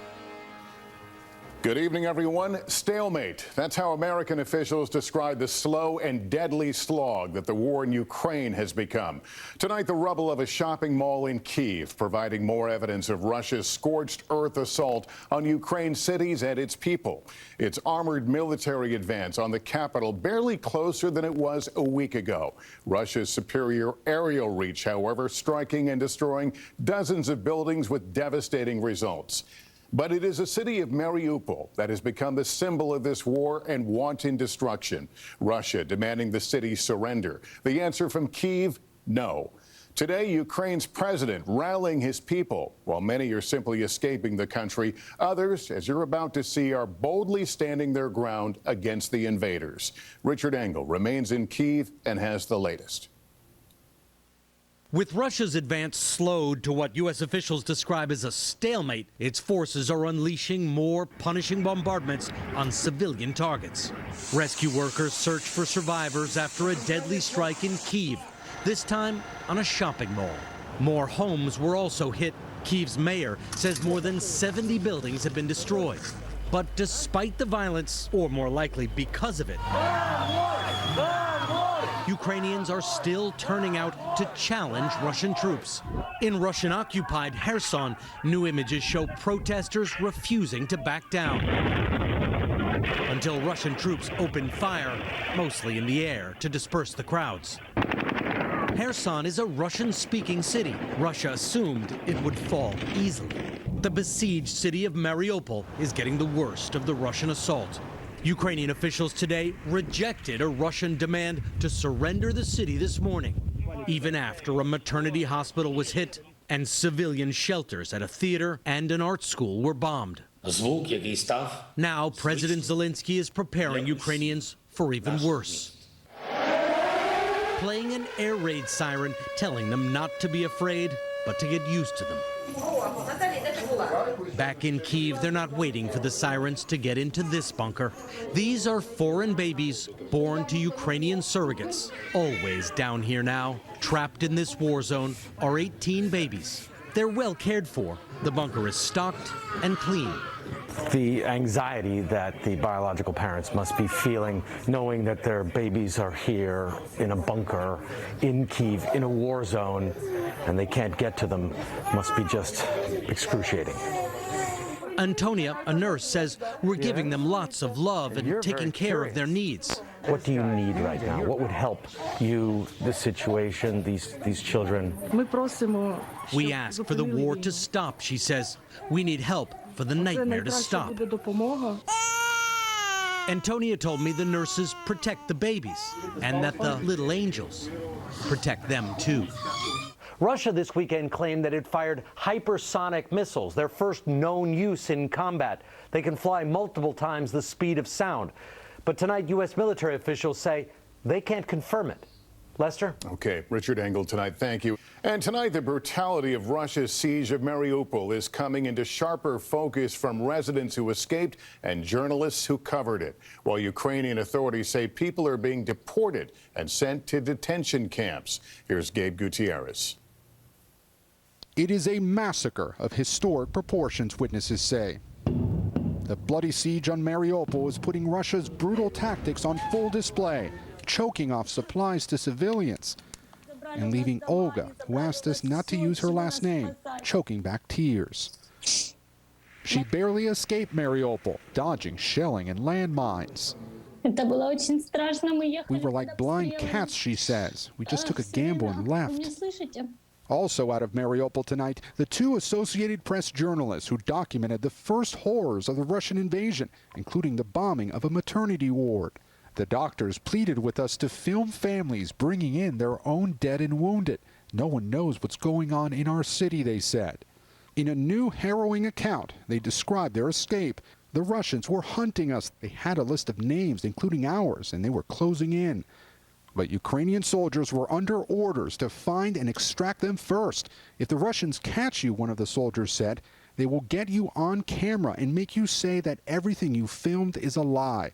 All your efforts and everything you have done in Mariupol will be in vain.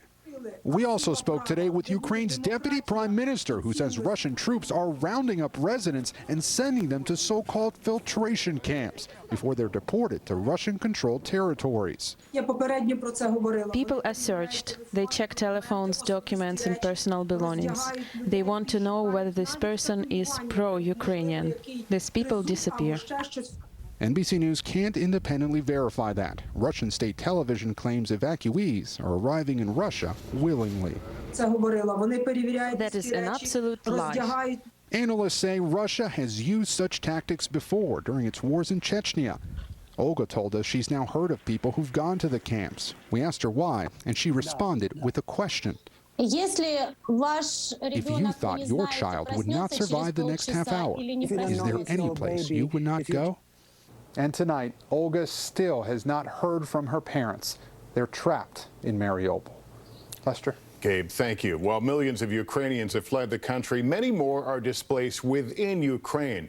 For some, the journey has taken them to the Carpathian Mountains in the southwest, an area mostly untouched by the war for now. Molly Hunter is there. There are no explosions here, not even any air raid sirens. And even with this sound, so rare these days, nowhere in Ukraine feels completely safe.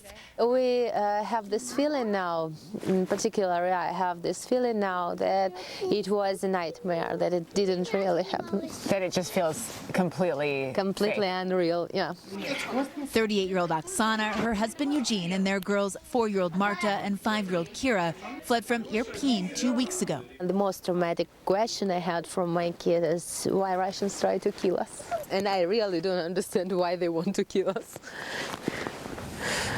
Right, you don't have an answer. Yeah, I don't have an answer. The mountain village of Volovets is about 7,000 people.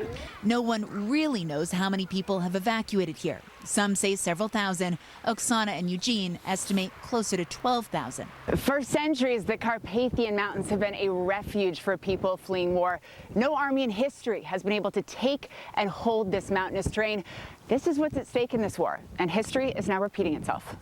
Villagers here descend from previous generations of refugees, Jews fleeing persecution, Ukrainians during both world wars. It's not our first time we take or have refugees. Helena Yavorska is an English teacher here at the main school. She shows us where the school kitchen is cranking out hundreds of meals a day, and the classrooms turn dormitories. They know that we will help them, and they have safe place, and they can, even those who have nothing. We are blessed to meet these people because they're really nice. Nice for us, like you came to your mother's house. Yes. And while the future remains so uncertain for now, like so many before them, hiding out here in a place that feels a little like home. Molly Hunter, NBC News, Volovets, Ukraine. Everyone looking for a safe place. Molly, thanks. On Wednesday and Thursday, I'll be reporting from Brussels on that emergency summit of NATO leaders and their response to the war. History at the U.S. Senate as confirmation hearings began on Judge Ketanji Brown Jackson's nomination to the Supreme Court. The judge stepping into the spotlight and getting a glimpse of what could be some tough questions tomorrow. Peter Alexander now with late details. Tonight, Judge Ketanji Brown Jackson making the case on her own behalf, the start of a historic confirmation hearing to become the first black woman on the nation's highest court. I hope that you will see how much I love our country and the Constitution and the rights that make us free. With her husband wiping away a tear and her daughters seated nearby, Jackson also thanked her parents, both former school teachers, there with her today. They gave me an African name, Ketanji Onyeka, which they were told means lovely one. Unlike the many barriers that they had to face growing up, my path was clearer, so that if I worked hard and I believed in myself in America, I could do anything or be anything I wanted to be. The 51-year-old who was confirmed less than a year ago as a federal appeals court judge is likely to face tougher scrutiny now, including from Lindsey Graham, one of 3 Republicans who voted to confirm her then. I want to know about your judicial philosophy, because people on the left, the far extreme part of the left, believe that you are the best bet. And I want to know why they reached that conclusion. And Republican Josh Hawley previewing a line of attack, accusing Jackson of being soft on crime, highlighting her sentencing decisions in child pornography cases. In every case, in each of these 7, Judge Jackson handed down a lenient sentence that was below what the federal guidelines recommended and below what prosecutors requested. But Democrats highlighting that Jackson's nomination has been endorsed by numerous law enforcement officials and the Fraternal Order of Police. She hails from a law enforcement family, and no, she's not soft on crime. And hailing her groundbreaking selection. This is not a normal day for America. We have never had this moment before. If confirmed, Jackson pledging to be independent and neutral. Thank you for this historic chance to join the highest court, to work with brilliant colleagues, to inspire future generations, and to ensure liberty and justice for all. And Peter, today the judge was essentially introducing herself to the committee. Tomorrow, though, is the hot seat. Yeah, that's right. It could get contentious too, Lester. But remember, these hearings are very likely to end in Judge Jackson's confirmation, because if Senate Democrats stay united, they can confirm her without a single Republican vote. Lester. Peter Alexander at the White House. Thanks. As the confirmation plays out, Supreme Court Justice Clarence Thomas remains in the hospital undergoing treatment for an infection. Pete Williams joins me now. Pete, what do we know? Well, it's not COVID, a court spokeswoman says, but it is enough of an infection to land him in a hospital bed. The court says he was admitted to a Washington, D.C. hospital on Friday, that he was suffering from flu-like symptoms. Doctors determined that it was an infection. The court isn't being more specific than that, and he's being treated with intravenous antibiotics. The court says today that he is getting better, that he expects to be released from the hospital in a day or two. He'll catch up on this week's argued cases by reading the transcripts. Justice Thomas is 73. He is the court's longest-serving member. He's now in his 31st year there, and he shows no signs of slowing down, Lester. Okay, Pete, thank you. In just 60 seconds, severe weather rips through parts of Texas, causing heavy damage. Al Roker tracking it all. And the crash of a Boeing 737 jet with 132 people on board in China. What investigators are looking into. The world dealer today. Zelenskyy. There may be some lingering snow showers Wednesday morning, mainly east of I-29. In 2 or 3 weeks, as you already said, it will be much better position for Ukraine. But once again, I need to assume we pay a very high human price. And not only our combat units of our soldiers, but also our civilians, including women and children, are being killed right now. All the time. They deliberately shell and bomb Ukrainian civilian objects, including maternity houses, including care houses for elder, including the corridors, humanitarian corridors. I've just personally met a family from Mariupol who just told me in a gas station. I already put it on my Twitter. You can see it in English. They told me that they were allowed to go out from Mariupol, and then in 10 or 15 minutes after, they were driving the car. So they were shot, and many other cars were hit, and people been killed or wounded. I've been to Zaporizhia in the hospital, where I saw children in the intensive care unit, where they were lying just between life and death, and doctors were trying to save them. Some of them have lost their legs and arms. Little children, little kids, like from 2 or 3 till 12 or 13. One girl, her name was Maria. She was crying, not because she felt pain, but because she already understood that she just lost her leg. And she was crying because she understood that for her, as for a young teenager girl, it was a disaster. So that's all being committed by Russians, and that's why we need to stop them. Some of your politicians say that you don't want to close the sky over Ukraine because it may provoke the start of World War III. I'm convinced that the opposite is the truth. And the World War III may start much quicker if we all don't stop Putin now. And if to some extent we don't put it now, and he can succeed in Ukraine, he will definitely go further and further. And while now Ukrainian troops are fighting on our ground just for everybody, then if Ukraine loses, then other countries' troops will fight in their grounds. Yeah. That's why it's a very simple message. I know American audience, American constituency supports us. So just tell your politicians, do more for us now, and we will save the whole world. Ukrainians are ready to fight for the whole world. Yeah. There is no doubt that Ukrainians have the valor to do it, have the courage to do it. And I cannot argue with the thing that you have said. I'm so sorry for what is happening in your country, and hopefully our politicians have heard you and will hear you. Clint Watts, my friend, thank you very much. And former Ukrainian parliament member Slava Vakarchuk, thank you very much. Up next on the ReadOut. Russia is facing a crisis of morale, with a staggering number of Russian soldiers being killed in Maine. So what more can the West do? That is the very question of the day, isn't it, to bring an end to this crisis also. If I am confirmed, I commit to you that I will work productively to support and defend the Constitution and this grand experiment of American democracy that has endured over these past 246 years. The historic confirmation hearings for Judge Ketanji Brown Jackson. She is facing Looney Tunes demagoguery from the right and a celebration of this moment from Democrats like Senator Cory Booker, who joins me tonight. Plus, the U.S. State Department is demanding access to basketball star Brittany Griner, who's being held prisoner in Russia. We will have the latest on her very troubling case. The ReadOut continues after this.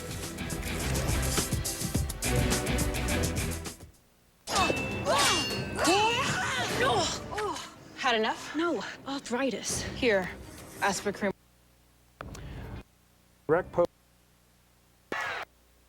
Player code of conduct is quite literally not worth the paper it's written on.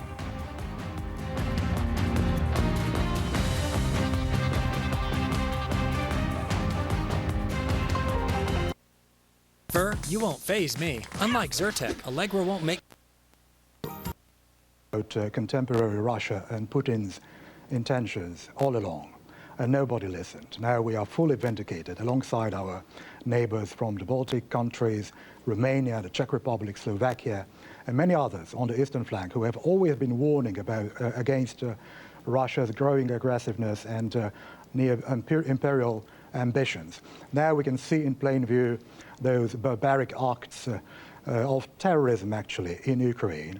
By the way, a few days ago, a new institution was established in Poland, named after Rafał Lemkin, a famous Polish lawyer and diplomat who coined the term genocide. And that institution is now gathering evidence of war crimes committed by Russian troops in Ukraine. So how much can your government, how much more can your government possibly do for Ukraine and not provoke Vladimir Putin, or how much of a concern is it? This is a very important point because we have to be very cautious, and I can only echo the words of, for example, NATO Secretary General and many other Western political leaders who are warning against hypothetical potential escalation in light of the Russian aggression against Ukraine. We should keep delivering state-of-the-art weaponry to Ukraine. The American administration is now talking about transferring long-range defense systems to Ukraine, which is a very good sign and a very positive development.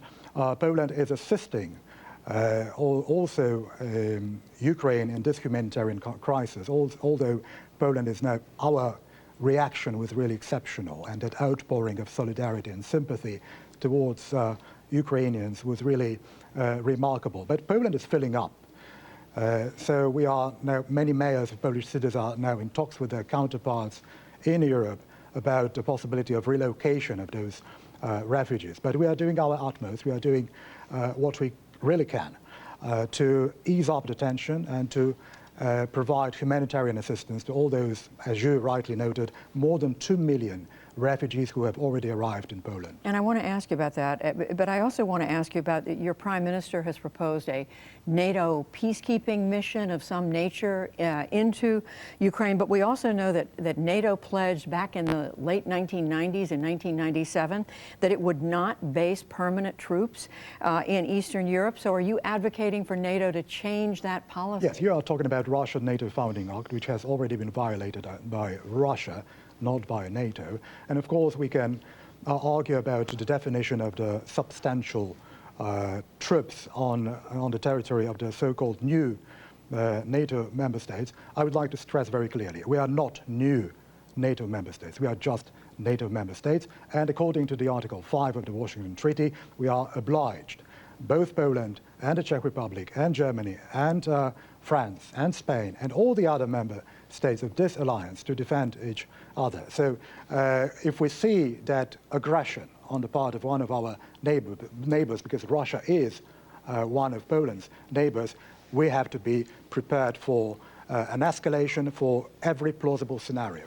Just quickly, do you have any more information about the nature of any peacekeeping force? It is a preliminary concept, a very inchoate idea, not even a plan, an idea. And I believe that it could be one of the topics that the European leaders and NATO leaders will discuss during the upcoming summit in Brussels. Something else I quickly want to ask you about, and that is the reporting that everyone knew just a few days ago. Poland was prepared to send Soviet-era MiGs to a U.S. NATO base in Germany that would then be transferred to Ukraine. The U.S. vetoed that. Why didn't Poland bring that up first with the United States before announcing it? We came up with a very specific proposal because we were under immense pressure also on the part of the American public opinion. But you have to remember one thing. This is 1/3 of our arsenal of combat aircraft. And we could not just deplete this arsenal unilaterally and voluntarily, especially in this troubling situation. But why Is that deal completely dead now? The American administration has rejected this proposal. I think we can move on and now do everything we can do in order to keep delivering weapons to Ukraine and to help the Ukrainians defend themselves against this unprovoked invasion. Well, everybody wants to know how that's going to happen. But just quickly to the important subject of refugees, your country, as we said, has taken in more than 2 million Ukrainians. How long can